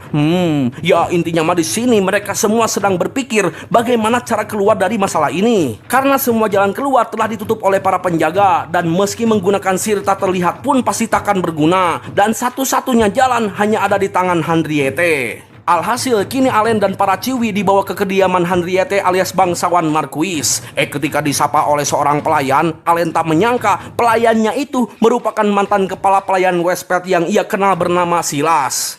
Ketika Silas bercerita bahwa Henriette adalah orang baik yang mau menerimanya setelah diusir dari Westport, Henriette riweuh untuk jangan cerita soal itu. Langsung pada masuklah mereka semua. Lah ini si Noel sama si Mylen malah malu-maluin bro, ajul-ajulgan gitu di sofa karena sopanya sangat empuk. Waduh. Ya lanjut. Nah, disinilah Henriette mulai bercerita bahwa sebenarnya sang kaisar sudah mati, sudah lama, sekitar setahun yang lalu. Makanya kekaisaran ini sangatlah kacau. Jelas komplain lah itu para Ciwi. Kok bisa Henriette membocorkan informasi paling rahasia ini? Ya, di sini Henriette cuma berkata bahwa ia sangat percaya pada para Ciwi, terutama Allen. Nah, untuk sementara waktu gitu ya, semuanya diizinkan tinggal di sini sampai situasinya mereda.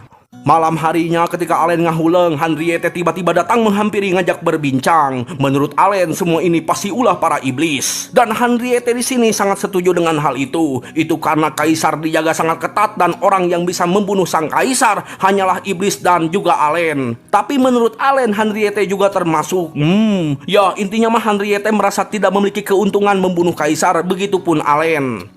Tiba-tiba Henriette merasa malu ketika Allen mengatakan bahwa Henriette selalu memperhatikan Allen dari kejauhan sejak lama. Itu karena banyak kebetulan yang terjadi. Pertama, Silas yang berada di sini dan Henriette yang tiba-tiba datang menghampiri Allen saat pertama masuk ke kaisaran ini. Ya, meski Henriette pergi begitu saja dengan wajah yang penuh malu, Allen sangat mengetahui bahwa sebenarnya Henriette selalu mengkhawatirkan Allen.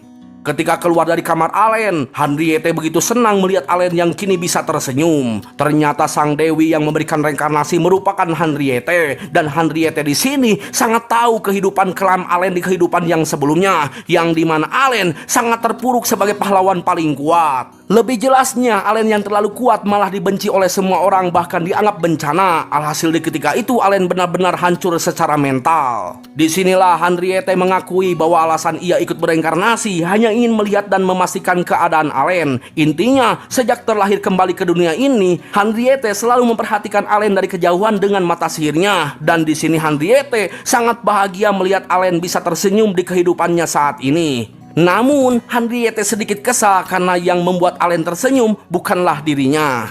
幸せになれるように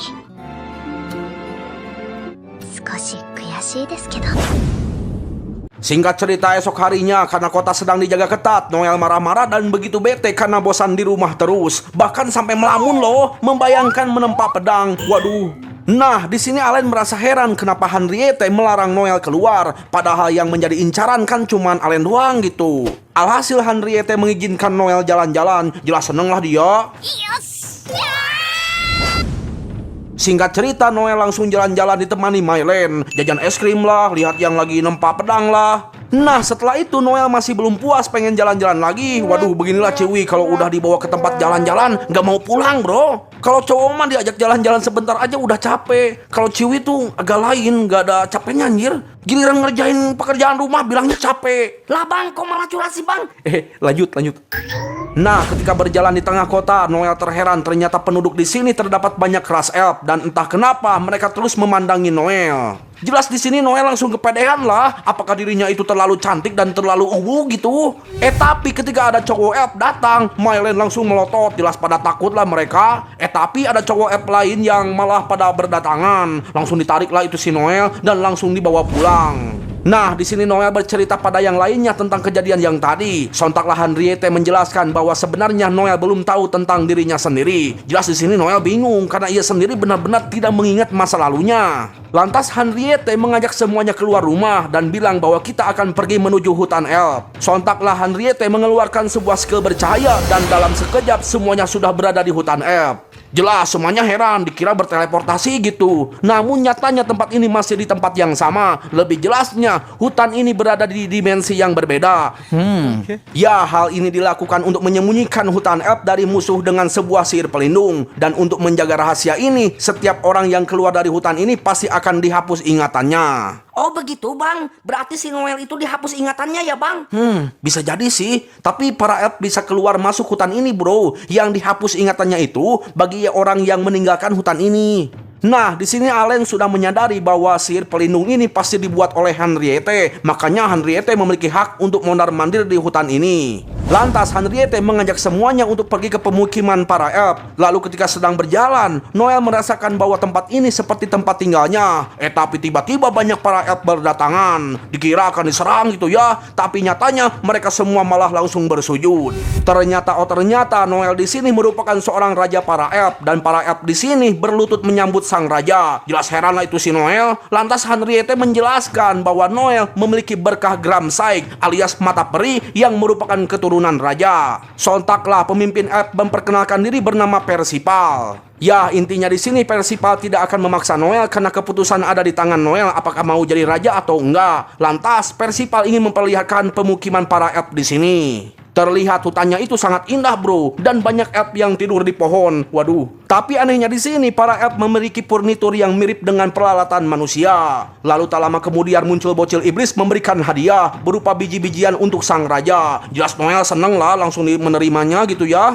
Lantas karena Noel akan diperkenalkan dengan seisi hutan ini, Percival menyuruh para bocil untuk pergi. Bahkan bocil yang sedang sembunyi di balik pohon. Nah, bocil ini bernama Philip dan ia kesal karena dilarang berbicara dengan sang raja oleh Percival. Bahkan ia marah alias iri dengan para bocil iblis yang tadi karena dibiarkan berbicara sebentar, padahal mereka itu adalah orang yang jahat. Langsung pergilah itu si Philip. Jelas di sini Noel bertanya-tanya kenapa disebut orang jahat.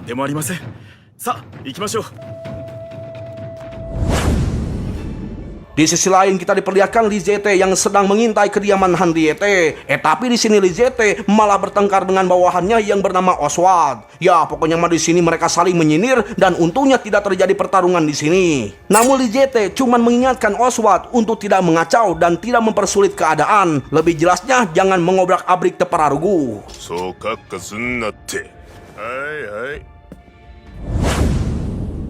Kembali pada Allen yang sedang melamun sambil melihat pesta yang diadakan para elf untuk penyambutan sang raja. Tiba-tiba Percival datang ingin berbincang dengan Allen. Nah, di sini Percival bercerita bahwa para elf yang berumur panjang tidak bisa hidup tanpa raja. Intinya, para elf akan melayani raja agar bisa tumbuh berkembang. Itu karena tanpa raja perlahan para elf akan mati bahkan tidak bisa memiliki keturunan. Awalnya para elf sudah putus asa, namun suatu hari Henriette memberikan harapan besar yang dimana Henriette menjelaskan bahwa ia telah melihat ada elf yang memiliki berkah keturunan raja yang merupakan seorang penempa pedang alias Noel. Bukan hanya itu, Henriette juga telah memberikan harapan yang lebih, yang dimana Henriette sering membawakan peralatan dari dunia luar dan perlahan para elf mulai tertarik dan mempelajari dunia luar. Ya, di sini Allen bergumam di dalam hati bahwa Henriette hingga saat ini masih belum berubah alias selalu peduli dengan orang lain. Tapi di sini Allen penasaran kenapa ada bocah iblis di pemukiman elf ini. Lantas Percival menjelaskan bahwa bocah iblis itu dibawa ke sini oleh Henriette. Awalnya memang para elf menolak kehadiran bocil iblis itu. Namun setelah Henriette menjelaskan bahwa bocil iblis itu akan memberikan kemungkinan yang baru, yang dimana para elf akan bisa tumbuh tanpa raja. Akhirnya para elf mau menerima kehadiran iblis di sini. Dan perlahan para elf mulai akrab dengan bocil iblis meski masih ada orang yang tetap membencinya. Singkat cerita, pesta pun telah usai. Terlihat Noel begitu capek dan masih tidak menyangka akan menjadi raja. Tapi di sini Mylen agak sedih karena jika Noel menjadi raja, Mylen tidak bisa main lagi sama Noel. Nah, karena terlihat semuanya itu pada capek, Allen langsung menyuruh semuanya untuk beristirahat. Tapi di sini Allen menatap Henriette alias ingin berbicara berdua di kamar. Sedangkan Noel masih diam di kursi sambil melamun, yang dimana sebenarnya dirinya sudah menyelesaikan tujuan dari Vanessa yang ingin membuat pedang yang lebih kuat dari pedang suci. Makanya Noel kini sudah tidak memiliki tujuan lain lagi. Dan Noel bertanya-tanya apa yang ingin ia lakukan saat ini, kenapa dirinya mengikuti Allen berkelana. Sontaklah Noel langsung keluar untuk menghirup udara segar. Dan di sini Noel baru sadar ternyata dirinya masih belum memahami tentang dirinya sendiri.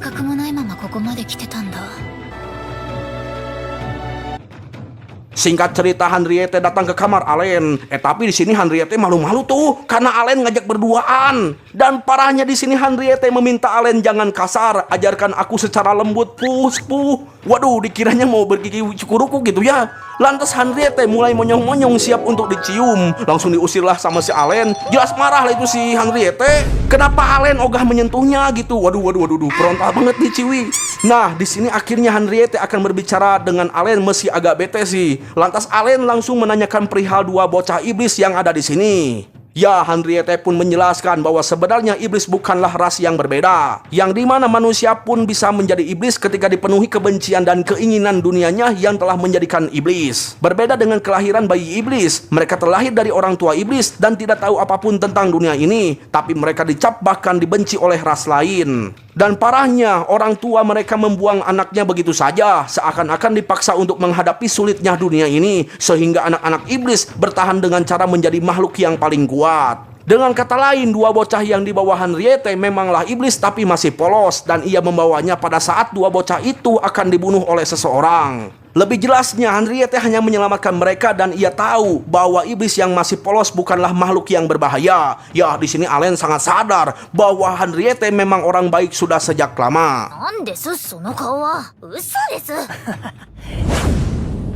Ya, lanjut. Esok harinya Percival membawa Allen dan kawan-kawannya ke taman bunga hutan elf. Nah, karena Noel bengong terus, Henriette menegaskan bahwa Noel boleh menolak menjadi raja karena para elf sudah mencari cara untuk hidup tanpa raja. Tiba-tiba dua bocil iblis membawakan hadiah berupa batu peri untuk Noel. Sontaklah Philip datang dan langsung membuang batu tersebut. Bahkan memarahi si bocil iblis untuk jangan dekat-dekat dengan sang raja. Langsung nangislah itu si bocil. Dan karena tidak mendapatkan pembelaan, Philip langsung pergi. Ya, menurut Henriette, kebencian terhadap iblis memang sering terjadi. Bahkan memang semua ras selalu membenci iblis. Lantas Henriette izin pamit pergi. Yang ternyata Henriette pergi untuk menemui Philip yang sedang murung di sebuah gang kota manusia. Nah, di sini Henriette menegaskan pada Philip bahwa kelakuan Philip sangatlah jahat. Lantas Henriette bertanya, kenapa kamu membenci pada mereka? Apakah karena mereka iblis? Lalu apakah pernah mereka menyakiti Philip? Nah, di sini Henriette tahu masalahnya bahwa Philip sebenarnya sedang iri. Lantas Henriette menjelaskan jika Philip ingin akrab dengan sang raja, berilah hadiah sama sang raja. Henriette mengingatkan bahwa mereka berdua sama loh kayak Philip, pengen dekat sama sang raja, jadi apa masalahnya gitu. Mending berteman saja biar bisa saling akrab dan saling memberi hadiah pada sang raja. Nah, setelah Henriette pergi, Philip baru sadar dan akan meminta maaf pada bocil iblis. Tapi ketika akan pergi, tiba-tiba Oswald datang langsung mengancam Philip agar menunjukkan keberadaan hutan elf.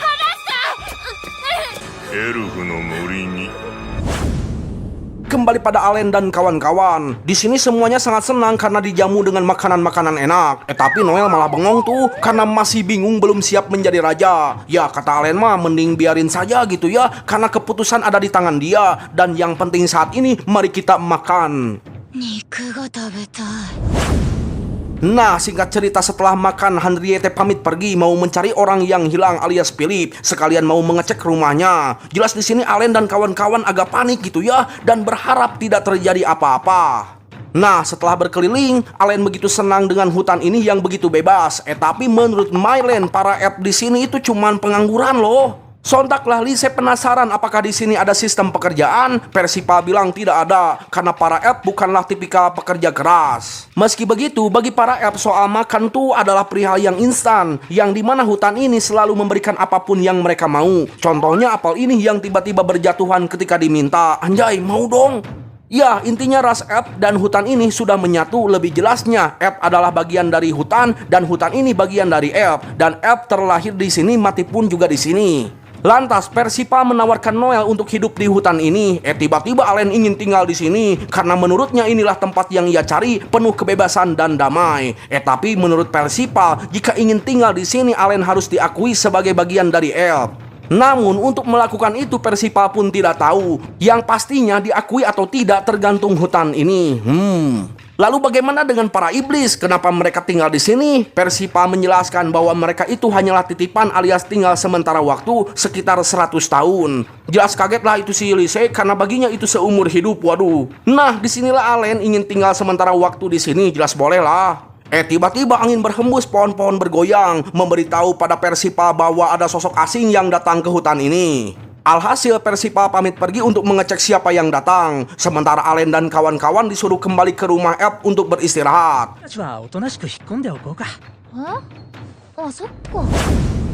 Dan singkat cerita, ketika di rumah, Noel dan Mylen sibuk main catur, tapi malah acak-acakan. Sementara Lise masih penasaran apa benar Allen mau tinggal di sini. Allen bilang iya, karena tempat inilah yang ia cari selama ini, penuh kedamaian dan kebebasan. Tapi Lise malah bete tuh, karena menurut Lise alasan Allen sebenarnya itu pengen tinggal di sini agar gampang bertemu dengan Henriette gitu. Ada yang cemburu nih. Tenanglah Lise, jangan curigaan gitu. Henriette tuh cuman teman biasa loh, nggak lebih. Pokoknya mah hubungan Allen tuh terhubung kayak takdir gitu. Jelas makin bete lah itu si Lise. Ayo sia, salah ngomong. Lantas Noel mengingatkan Lise untuk jangan khawatir karena Noel akan menjaga Allen. Dengan kata lain, Noel juga akan tinggal di sini, tapi bukan sebagai raja, melainkan hanya sekedar ingin lebih mengenal hutan ini agar bisa membuat keputusan. Tiba-tiba Mylen dan Lise pengen tinggal di sini tuh. Ya kalau Mylen mah boleh-boleh aja sih, tapi kalau Lise nggak boleh, soalnya Lise kan harus jaga wilayah di wilayahnya. Langsung nangis lah itu si Lise.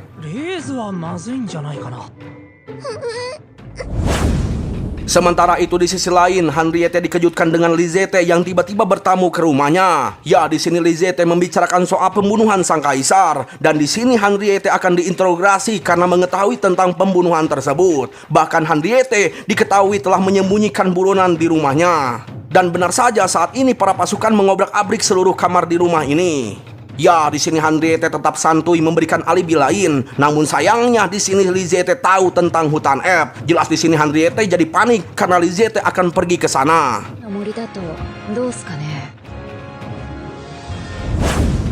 Kembali ke hutan elf. Ya, ternyata orang asing yang datang itu merupakan Oswald bersama Philip. Dan Philip di sini meminta maaf karena tidak tahu harus melakukan apa. Ya, di sini Persipa teringat perkataan Henriette untuk jangan berurusan dengan kesatria serigala hitam. Itu karena mau salah ataupun benar, Persipa akan terseret menjadi kambing hitam karena mereka memegang penuh kuasa hukum di kekaisaran. Alhasil di sini Persipa berperilaku sopan menyambut Oswald layaknya tamu. Namun ketika Oswald menanyakan di mana para buronan, Persipa kebingungan karena ia juga tidak tahu. Tiba-tiba si bocil iblis datang ingin memberi hadiah pada tamu yang datang. Jelas di sini Oswald senang bisa menjadikan hutan ini sebagai kriminal karena telah menyembunyikan iblis, dan Oswald akan membunuh mereka berdua.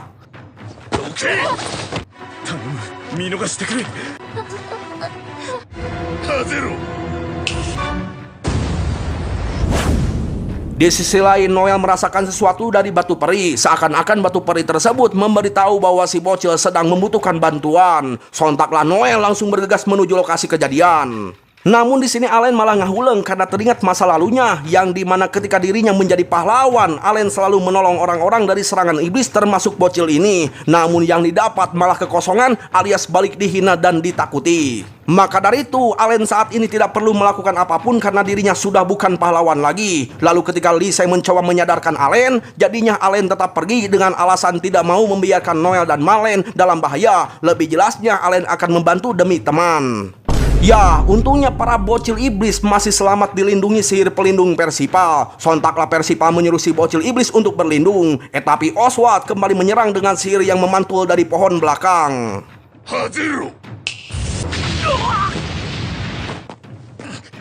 Ya, karena Persipa sudah tumbang, Oswald jadi leluasa akan membunuh si bocil iblis. Langsung dibaledoglah pakai palu sama si Noel. Tapi kini Noel malah jadi target. Langsung larilah dia berharap Allen segera datang. Allen, mana Allen?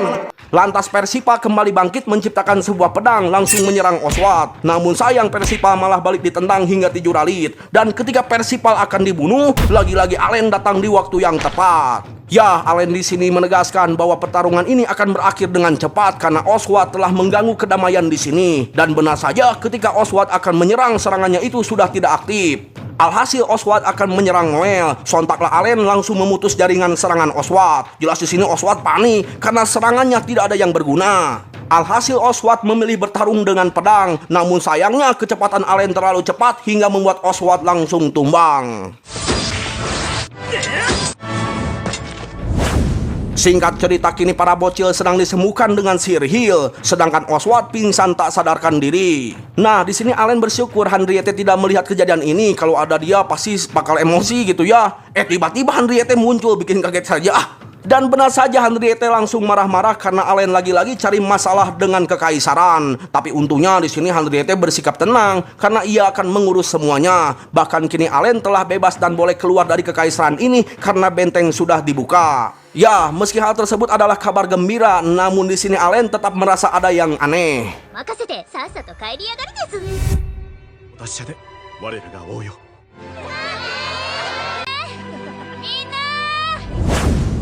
Dan benar saja ketika Henriette kembali ke rumah, Henriette langsung ditangkap oleh Lisette sebagai tersangka pembunuh sang kaisar. Dan hal itu merupakan pertukaran antara Lisette dan Henriette. Waduh.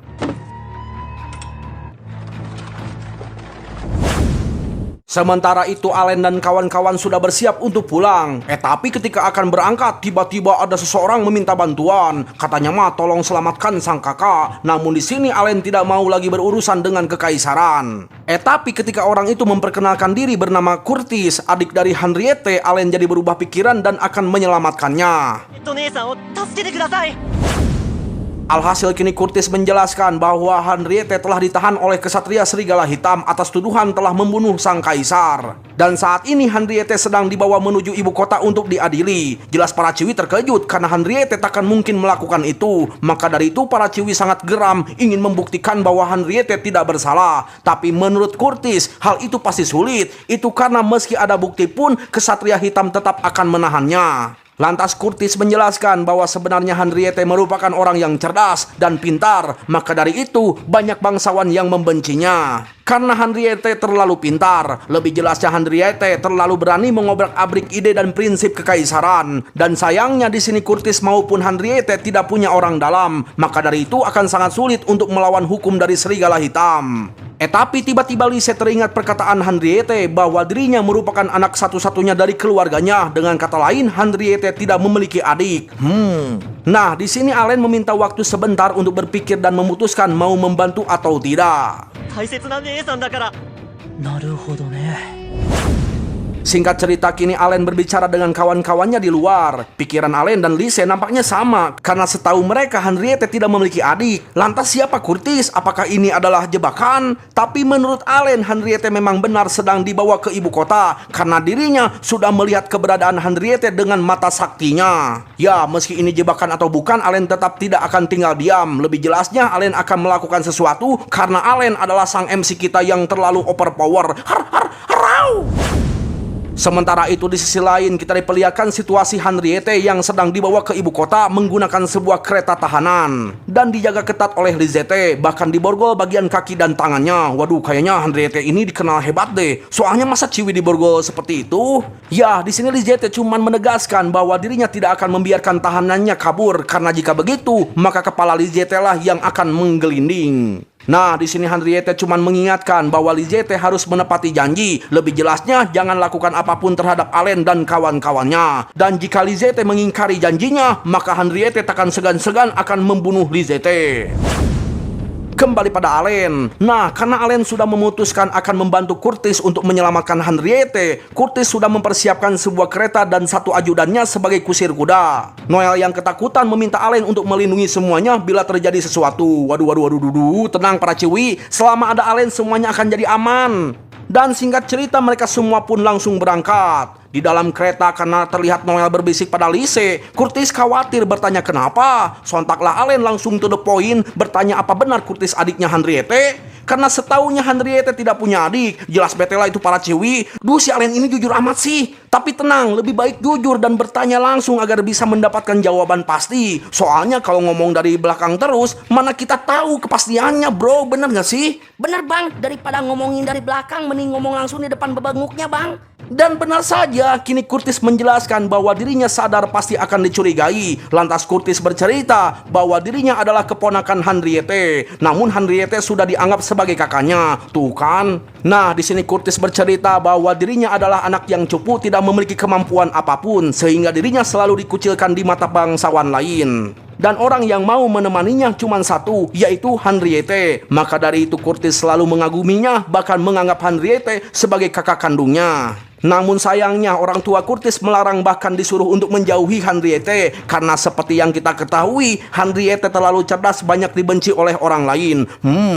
Ya pokoknya mah cerita itu dijadikan alasan kenapa Curtis jarang muncul. Dan kenapa Curtis bisa tahu Allen adalah teman Henriette, itu karena Curtis selalu memperhatikan dari jauh. Agak mencurigakan nih. Nah, karena Curtis terlihat sedih, tidak bisa melakukan apapun untuk membantu sang kakak, Lise memberikan semangat bahwa Curtis adalah orang yang berani. Buktinya saat ini yang meminta pertolongan. Nah, agar tidak sedih lagi gitu ya, Curtis bertanya apa hubungan Allen dengan Henriette. Allen bilang cuman teman biasa. Tapi para ciwi pada penasaran tuh. Yang bener Len, teman apa teman? Ayo. Dengan polosnya Mylen berkata bahwa Allen dan Henriette itu seperti suami istri. Jelas kaget lah itu si Lise. Aduh, makin ribet.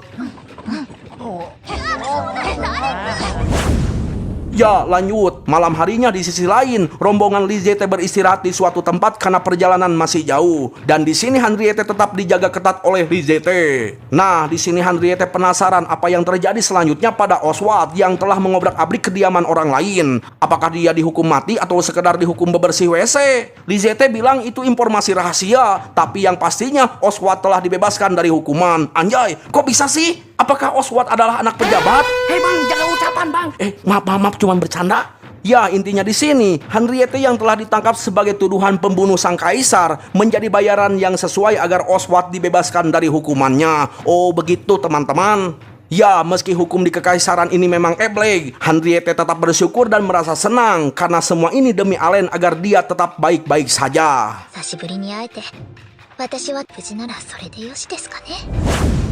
Kembali pada Allen yang sudah sampai di gerbang perbatasan. Terlihat orang-orang yang lewat dirajia dengan ketat. Jelas di sini Allen panik, terutama Curtis, karena pastinya Allen akan ketahuan sebagai buronan mertua, buronan janda, maksudnya buronan kesatria serigala hitam. Nah, di sini Allen berencana akan mencari info terlebih dahulu di guild petualang, sekalian akan mempersiapkan persediaan untuk perjalanan. Sementara itu, Noel dan Mylen akan diantar ke penginapan yang aman, karena ras elf dan Ciwi Amazon akan menarik perhatian di sini. Lebih jelasnya, jangan berkeliaran ikut dengan Allen. Itu artinya yang boleh ikut dengan Allen cuman Lise seorang. Waduh, jadi malu lah itu si Lise, karena harus berduaan dengan Allen.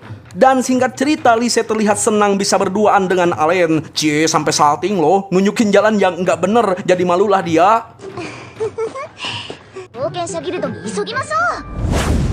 Nah, ketika masuk ke dalam guild, terlihat banyak para petualang yang nganggur. Itu karena perbatasan telah diblokir. Sementara itu di sisi lain, lebih tepatnya di dalam penginapan, Noel masih khawatir apakah penginapan ini aman atau tidak ya. Soalnya Allen nggak ada di sini. Tiba-tiba Mylen penasaran pengen melihat wajah ajudan Curtis. Kata Curtis nggak boleh, soalnya ajudannya itu seorang wibu yang suka malu-malu nggak mau face reveal.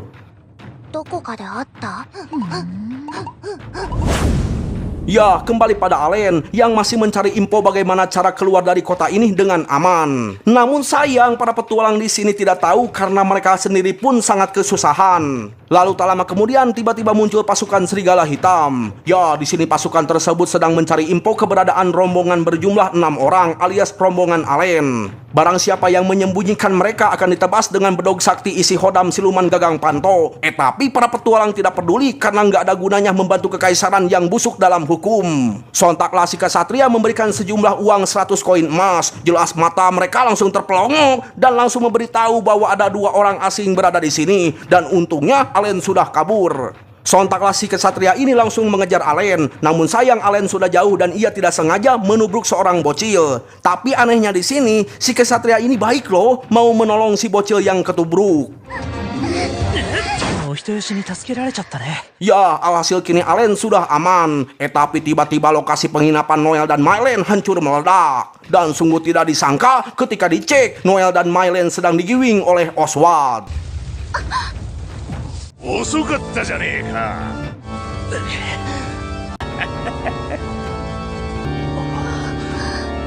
変えさせてもらうぜ。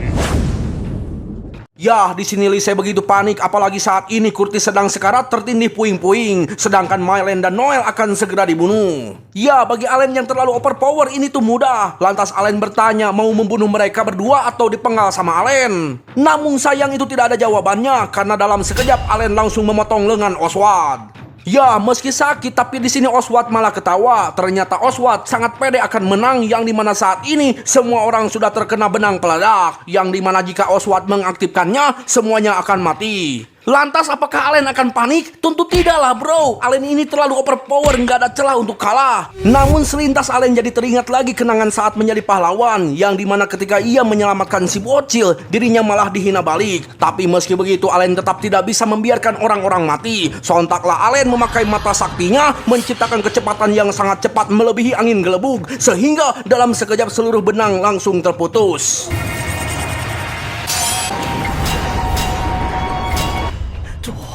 Jelas di sini semuanya terheran, terutama Oswald. Namun ketika Allen akan memenggal kepalanya, muncul wakil kapten Ksatria Serigala Hitam menghentikan Allen. Ya, di sini sang wakil kapten memperkenalkan diri bernama Celia. Dan di sini Celia mengerti amarah Allen yang kesal karena Oswald telah menghancurkan kota ini. Namun Celia meminta Allen untuk menyerahkan Oswald biar kekaisaran yang akan menghukumnya. Lalu karena Celia sudah bersumpah, Allen menyarungkan pedangnya dan langsung pergi begitu saja. Di sebuah penginapan, meski Allen cukup kesal, namun ia merasa lega karena Noel dan Mylen dikabarkan sudah baikan sedang tertidur lelap. Nah, di sini Lise mengabarkan juga bahwa besok kita bisa lanjut ke ibu kota karena benteng sudah tidak diblokir. Tapi Allen tetap merasa ada yang aneh, bahkan masih penasaran siapa yang memerintah pasukan Ksatria Serigala Hitam. Bukankah saat ini sang kaisar telah mati?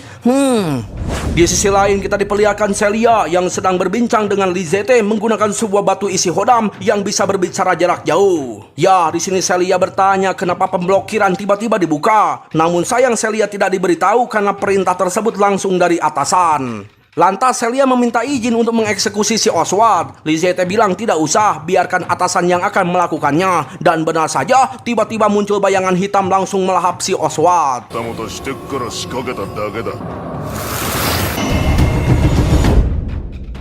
Sementara itu di sisi lain lagi, kita diperlihatkan Henriette yang sudah sampai di sebuah istana. Dan di sini Henriette diberikan sebuah kamar yang nyaman. Bahkan Lizette akan memberikan sesuatu yang diperlukan Henriette agar tidak bosan berada di sini. Sontaklah Henriette meminta sebuah buku. 任務があるっす。そうですね。 Kembali pada Allen, meski pemblokiran telah dibuka, penjagaan masih ketat yang dimana setiap orang yang lewat harus menunjukkan kartu izin berkelana. Jelas di sini Allen panik karena dirinya bukan siapa-siapa, sedangkan Lise dan yang lainnya pasti akan mudah mendapatkan surat izin pengelana. Lantas di sini Lise punya ide, gimana kalau kita menggali lubang saja gitu ya hingga ke dalam? Menurut Allen itu pasti akan berbahaya, itu karena ketika ke permukaan pasti akan ada penjaga yang memergoki. Tapi menurut Curtis itu adalah ide bagus, tapi bukan membuat lubang, melainkan melalui jalur bawah tanah. Intinya ide Lise barusan mengingatkan Curtis dengan jalan bawah tanah di kota ini. Karena Allen setuju, para Ciwi setuju, bahkan tetangga juga setuju. Alhasil mereka langsung berangkat menuju jalur bawah tanah.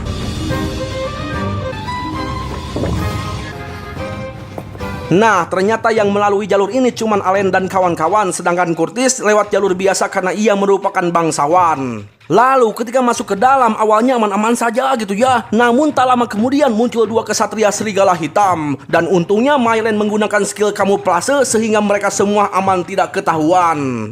Tapi di sini Mylen nampak kelelahan. Ya, karena situasinya sudah aman, mereka semua lanjut berjalan. Namun sungguh tidak disangka tiba-tiba Lizette datang ke jalur bawah tanah ini. Seakan-akan sudah tahu Allen ada di sini. Bahkan skill kamuflase Mylen ketahuan. 僕が見えてたんだ。姿を見えなくさせてるだけっす。 Ya, karena tidak mau para Ciwi dalam bahaya, Allen menyuruh mereka untuk pergi duluan. Karena sepertinya Lizette ingin berduel dengan Allen. Dan Allen tidak bisa bertarung bebas jika bersamaan harus melindungi para Ciwi. Alhasil para Ciwi mengerti dan langsung pergi duluan. Nah, setelah itu Lizette langsung mulai menyerang dengan kecepatan yang sangat edan. 言葉に甘えて。 Sementara itu para Ciwi telah sampai di permukaan dan langsung bertemu dengan Curtis yang lagi duduk santai. Kembali pada Allen, secepat apapun Lizette, tidak ada apa-apanya di hadapan Allen. Namun entah kenapa, ketika Lizette akan menyerang, ia malah teringat perkataan Henriette untuk jangan membunuh Allen. Alhasil Lizette berhenti menyerang. Waduh, kenapa tuh? Padahal mau serius juga nggak mungkin bisa ngalahin Allen loh. Soalnya Allen di sini yang paling OP loh. Harau! Tiba-tiba bangunan di sini mulai runtuh. 二人とも生き埋めだね。 Ya, Lise dan kawan-kawan yang melihatnya begitu panik apakah Allen mati terkubur reruntuhan. Dan tak kenapa di sini Curtis tersenyum. Tapi tiba-tiba Allen ada di belakang mereka semua. Jelas Lise sangat senang dan langsung memeluk Allen. Tapi jadinya malu karena dua Ciwi ini nyindir mulu. Nah, di sini Allen mulai curiga dengan Curtis, namun Allen tetap membiarkannya dan akan terus lanjut mengikuti alur rencana si Curtis. Dan di sini Allen tiba-tiba pamit pergi karena ada urusan lain. Yang ternyata Allen sudah tahu keberadaan Henriette. Jelas di sini Henriette kaget, kok Allen ada di sini? Tapi Henriette perlahan mulai sadar ternyata Allen menggunakan sihir teleportasi. Ya, di sini Henriette tahu bahwa Allen datang ke sini untuk menyelamatkannya. Lantas Henriette menegaskan pada Allen untuk jangan khawatir meski ini adalah tuduhan palsu. Henriette yang merupakan kepala keluarga Lindpeace takkan mungkin menerima hukuman penggal. Dengan kata lain, para petinggi sedang berunding untuk memecahkan masalah ini dengan tenang. Nah, ketika Allen berkata bahwa ia sangat khawatir, Henriette jadi merah alias malu. Namun Henriette malah berkata untuk jangan khawatir terhadapnya. Dan Henriette tidak mau kejadian yang dulu terulang kembali. Maka dari itu Allen mending pulang saja. Setelah Allen pergi, entah kenapa Henriette malah menyesal telah mengusir Allen. Singkat cerita, esok harinya pagi-pagi Curtis membahas soal Henriette yang dimana jika Allen dan kawan-kawan menyelamatkan Henriette, sudah dipastikan akan terjadi peperangan antar negara. Itu karena Allen dan kawan-kawan pasti akan dianggap sebagai komplotan berencana yang telah membunuh kaisar di kerajaan ini. Jelas para Ciwi tidak terima kalau harus pulang tanpa melakukan apapun. Bagaimanapun Henriette itu adalah teman mereka. Sontaklah Curtis berjanji bahwa ia akan menyelamatkan Henriette. Alhasil Allen bersikap tenang dan menerimanya. Dengan kata lain, Allen akan pulang bersama para Ciwi. Loh Len, kenapa Len? Udah pundungan gitu Len. Aduh si Allen, dah lah. Nah, setelah Allen pergi, Curtis langsung menemui Henriette yang akan dipindahkan ke penjara. Di sini Curtis jujur pada Henriette bahwa dirinya lah yang merupakan dalang dari semua ini. Sontaklah Curtis menunjukkan sihir kegelapan yang telah mengubah segalanya di dalam hidup Curtis yang dulunya cukup menyedihkan. Jelas di sini Henriette kaget karena sihir tersebut milik sang kaisar sebagai otoritas untuk memerintah kesatria serigala hitam. Dengan kata lain, Curtis lah yang telah membunuh sang kaisar. Tapi Curtis bilang bahwa dirinya tidak membunuh kaisar, hanya mengancamnya saja untuk mendapatkan kekuatan ini. Lantas kenapa Curtis melibatkan Henriette alias menjadikan Henriette sebagai tersangka? Sontaklah Curtis mengajak Henriette untuk membantu Curtis menjadi kaisar. Lebih jelasnya, Curtis ingin menikah dengan Henriette yang merupakan keturunan bangsawan Landpeace. Itu karena agar bisa menjadi kaisar, Curtis harus memiliki status bangsawan. Jelas di sini Henriette menolak, bahkan menyebut Curtis terlalu tiril. Lantas Curtis kembali memberikan alasan bahwa dirinya ingin balas dendam atas penyiksaan yang pernah dilakukan terhadap Henriette. Jelas mola itu si Henriette, karena Henriette di sini tidak tertarik dengan masa lalu apalagi balas dendam, karena yang selalu ada di pikirannya itu hanyalah masa depan. Karena buat apa mikirin masa lalu? Kita tuh berjalan ke depan, brother, bukan mundur. Tiril emang ini si Curtis. Woi, balas dendam dengan cara begitu tuh nggak akan ada ujungnya, brother. Jika kau ingin balas dendam, bungkam saja dengan prestasi, buktikan pada dunia bahwa kamu tuh tidak hina. Sabar bang, jangan marah-marah bang. Kesel udah aing teh. Udah bang, tarik napas dulu bang. Ya, lanjut. Nah, di sini Henriette malas berurusan dengan Curtis yang terlalu tiril. Langsung tidurlah di penjara dan gak mau lagi ngedengerin bacotan si Curtis. Nah, ketika Curtis berjalan keluar, ternyata Lisette masih hidup dan di sini Lisette meminta maaf karena tidak berhasil membunuh Allen. Curtis bilang tidak perlu khawatir karena Allen sudah pergi. Kembali pada Allen yang sudah dalam perjalanan pulang ke rumah. Di sini para Ciwi jelas pada marah sama Allen. Soalnya Allen membuat keputusan yang membuat mereka jengkel, alias tidak mau menyelamatkan Henriette. Tapi keputusan Allen ada benarnya juga, soalnya Henriette sudah menyuruh Allen pergi. Dan Allen percaya bahwa Henriette pasti bisa menyelesaikan masalah ini sendirian. Nah, lalu agar membuat suasana hangat kembali gitu ya, Allen mengajak istirahat dan makan dulu di sebuah kota. Sementara itu di sisi lain alias di penjara, Henriette tiba-tiba dikunjungi oleh Lisette. Dan sungguh tidak disangka, Lisette di sini sangat baik bro, memberikan buku yang ketinggalan di kamar. Ya, ternyata buku itu sangat berarti baginya di saat sedang nganggur begini. Ya, ternyata memang sedari dulu Henriette suka membaca buku perihal pahlawan, bahkan pada saat masih menjadi seorang dewi.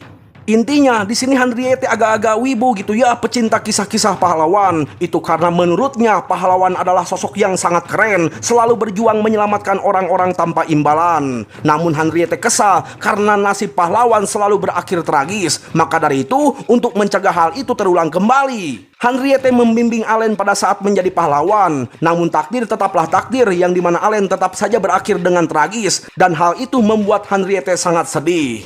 Makanya Henriette saat ini sangat senang jika Allen baik-baik saja, dan Henriette di sini bergumam di dalam hati bahwa dirinya akan pergi duluan, alias akan menerima hukuman eksekusi. Lalu tak lama kemudian si Curtis datang lagi, dan lagi-lagi si Curtis ngajak nikah. Tapi Henriette tetap saja menolak, bahkan akan menerima hukuman eksekusi. Jelas kesal itu si Curtis karena dirinya tidak mungkin mengeksekusi Henriette. Lantas Curtis mengancam akan mengirim seorang pembunuh untuk membunuh Allen, bahkan akan membakar hutan elf. Tapi di sini Henriette tidak panik sedikit pun, malahan yang ada Henriette di sini balik mengancam bahwa dirinya akan mati duluan dengan mengakhiri diri. Jelas di sini Curtis sangat jengkel dan langsung menganiaya Henriette hingga digolepak. Waduh, ini si Curtis enaknya diapain ya? Udah bang, kita gebukin aja bang. Bener tuh, dasar goblok. Ya, setelah menghajar Henriette, Curtis menyesal dan langsung lari sambil nangis. Ketika di kamar, Curtis amuk-amukan tepara ruguh dan tiba-tiba muncul bayangan hitam. Kembali pada Allen. Setelah menyiapkan perbekalan, Allen berbicara dengan Lise, memberitahukan bahwa Henriette memang berkata tidak ingin dibantu. Namun meski begitu, Lise tetap kekeh ingin membantu Henriette karena ia tidak mau diam saja, dan keinginan menyelamatkannya adalah keinginan Lise sendiri. Lalu tiba-tiba si kusir kuda berkata bahwa ia akan membantu Allen.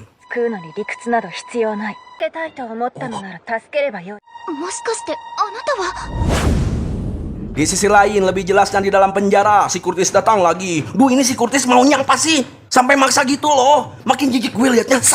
Nah, karena ditolak lagi, sontak Curtis mengeluarkan bayangan hitam dan akan membunuh Henriette. Lalu tiba-tiba Allen datang di waktu yang tepat. Akhirnya si Allen yang pundung datang lagi, bro. Dan di sini Allen dibantu oleh kusir kuda yang ternyata merupakan Celia. Ya, di sini Celia berkata bahwa dirinya tidak berkhianat, melainkan dirinya itu hanya patuh terhadap Kaisar Victor, bukan Curtis yang tiril.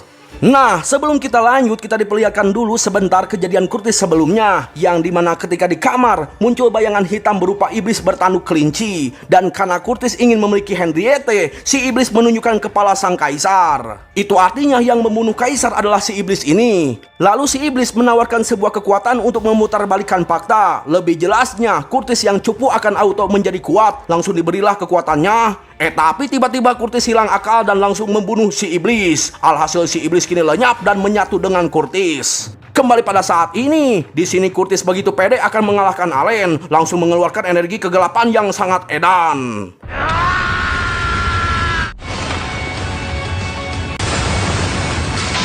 Sontaklah Curtis langsung menyerang, namun sayang serangannya itu sangat mudah ditangkis oleh Allen bahkan Celia. Tapi ketika Allen menghindari serangan, Celia jadi terkena serangan. Waduh, ya untungnya jira besinya itu bisa melindungi Celia di bagian anunya, jadi nggak pecah gitu ya. Duh anjir kok jadi begini. Lantas ketika Curtis kembali menyerang, Allen langsung mengesabetnya. Hingga membuat Curtis digolepak tak berdaya tanpa aura kegelapan lagi. Nah, di sini Allen berkata bahwa semua rencana Curtis terlalu konyol, bahkan terlalu tilil. Itu karena tujuan Curtis selalu berbelit-belit padahal tujuannya itu cuma satu, yaitu Henriette. Ya, di sini Curtis tetap kekeh bahwa tujuannya cuma ingin menjadi kaisar. Lantas Allen bertanya, apa yang akan kau lakukan jika sudah menjadi kaisar? Jelas di sini Curtis kebingungan mau melakukan apa gitu. Tuh kan tilil banget ini orang. Nah, Allen menegaskan bahwa tujuan Curtis itu cuma ingin mendapatkan Henriette. Dengan kata lain, Curtis telah jatuh cinta. Dan Curtis tidak bisa berpikir jernih karena tertelan emosi bahkan moral terguncang. Langsung nangislah itu si Curtis, menyesali kelakuannya yang eblek. Sontaklah Henriette jadi teringat Curtis yang menyedihkan sejak kecil. Lantas Henriette mencoba merangkul, tapi ternyata Curtis berpura-pura nangis. Dan kini Curtis menyadari bahwa yang menghalanginya selama ini adalah Allen. Sontaklah Curtis murka dan langsung berubah wujud menjadi monyong. Jelas di sini Allen tidak gentar sedikit pun, tapi kekuatan Curtis membuat Allen kerepotan. Lalu tiba-tiba ya, muncullah Lisette. Ternyata Lisette di sini berpihak pada Allen karena punya hutang budi pada Allen. Lebih jelasnya, Allen telah menyelamatkan Lisette pada saat ruang bawah tanah runtuh. Ya, di sini Lisette menegaskan bahwa dirinya akan melakukan pemberontakan dan sudah dipastikan Curtis akan kalah. Jelas, Curtis makin murka langsung berubah wujud menjadi Venom. Sontaklah Curtis langsung menyerang, tapi dengan mudahnya ditepis oleh Allen. Lalu untuk mengakhiri ini semua, Allen menunjukkan serangan pamungkasnya, yaitu tebasan kilat yang sangat edan banget. World End.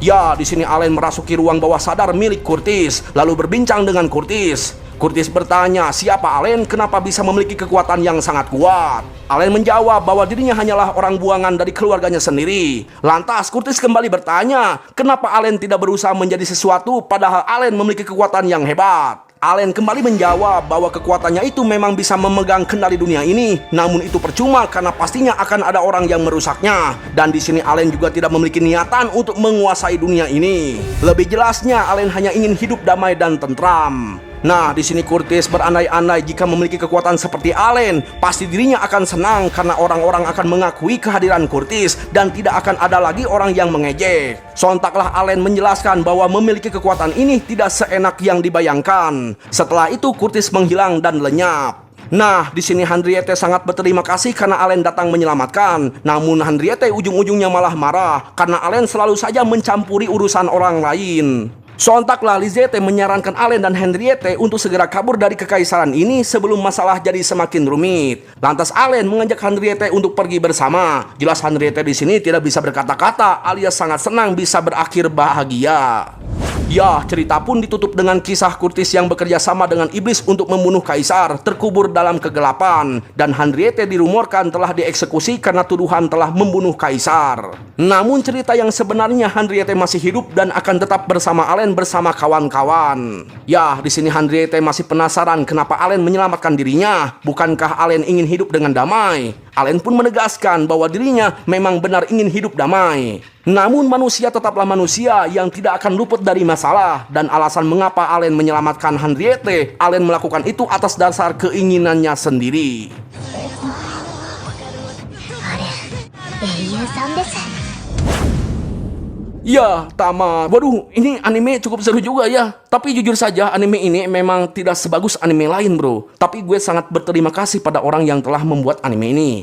Nah, pesan yang gue dapat dari anime ini simple, bro. Yang dimana jadi terlalu kuat tuh salah, jadi terlalu lemah pun salah. Intinya, tidak usah berlebihan dan jangan kekurangan. Hal yang cukup adalah hal yang terbaik dalam hidup kita. Contoh kecilnya, makanlah sebelum lapar, berhentilah makan sebelum kenyang. Dan anime ini seolah-olah mengingatkan kita untuk terus melakukan ilmu padi, alias jangan sombong jika ingin hidup damai. Contoh kecilnya, bro, ketika lu sombong memiliki harta yang banyak, sudah dipastikan akan banyak tabu yang mau minjem uang. Nah, di ending video ini gue dapat makna yang sangat mengena di hati. Yang dimana ketika lu ingin membantu seseorang, bantulah dia tapi jangan atas dasar suruhan orang lain ataupun karena ingin dipandang. Bantulah dia dengan keinginan sendiri dan niat yang baik. Ya, sekian dan terima kasih telah menonton. Sayonara, goodbye. Ingat jangan lupa bahagia. Har har har har rau rau rau.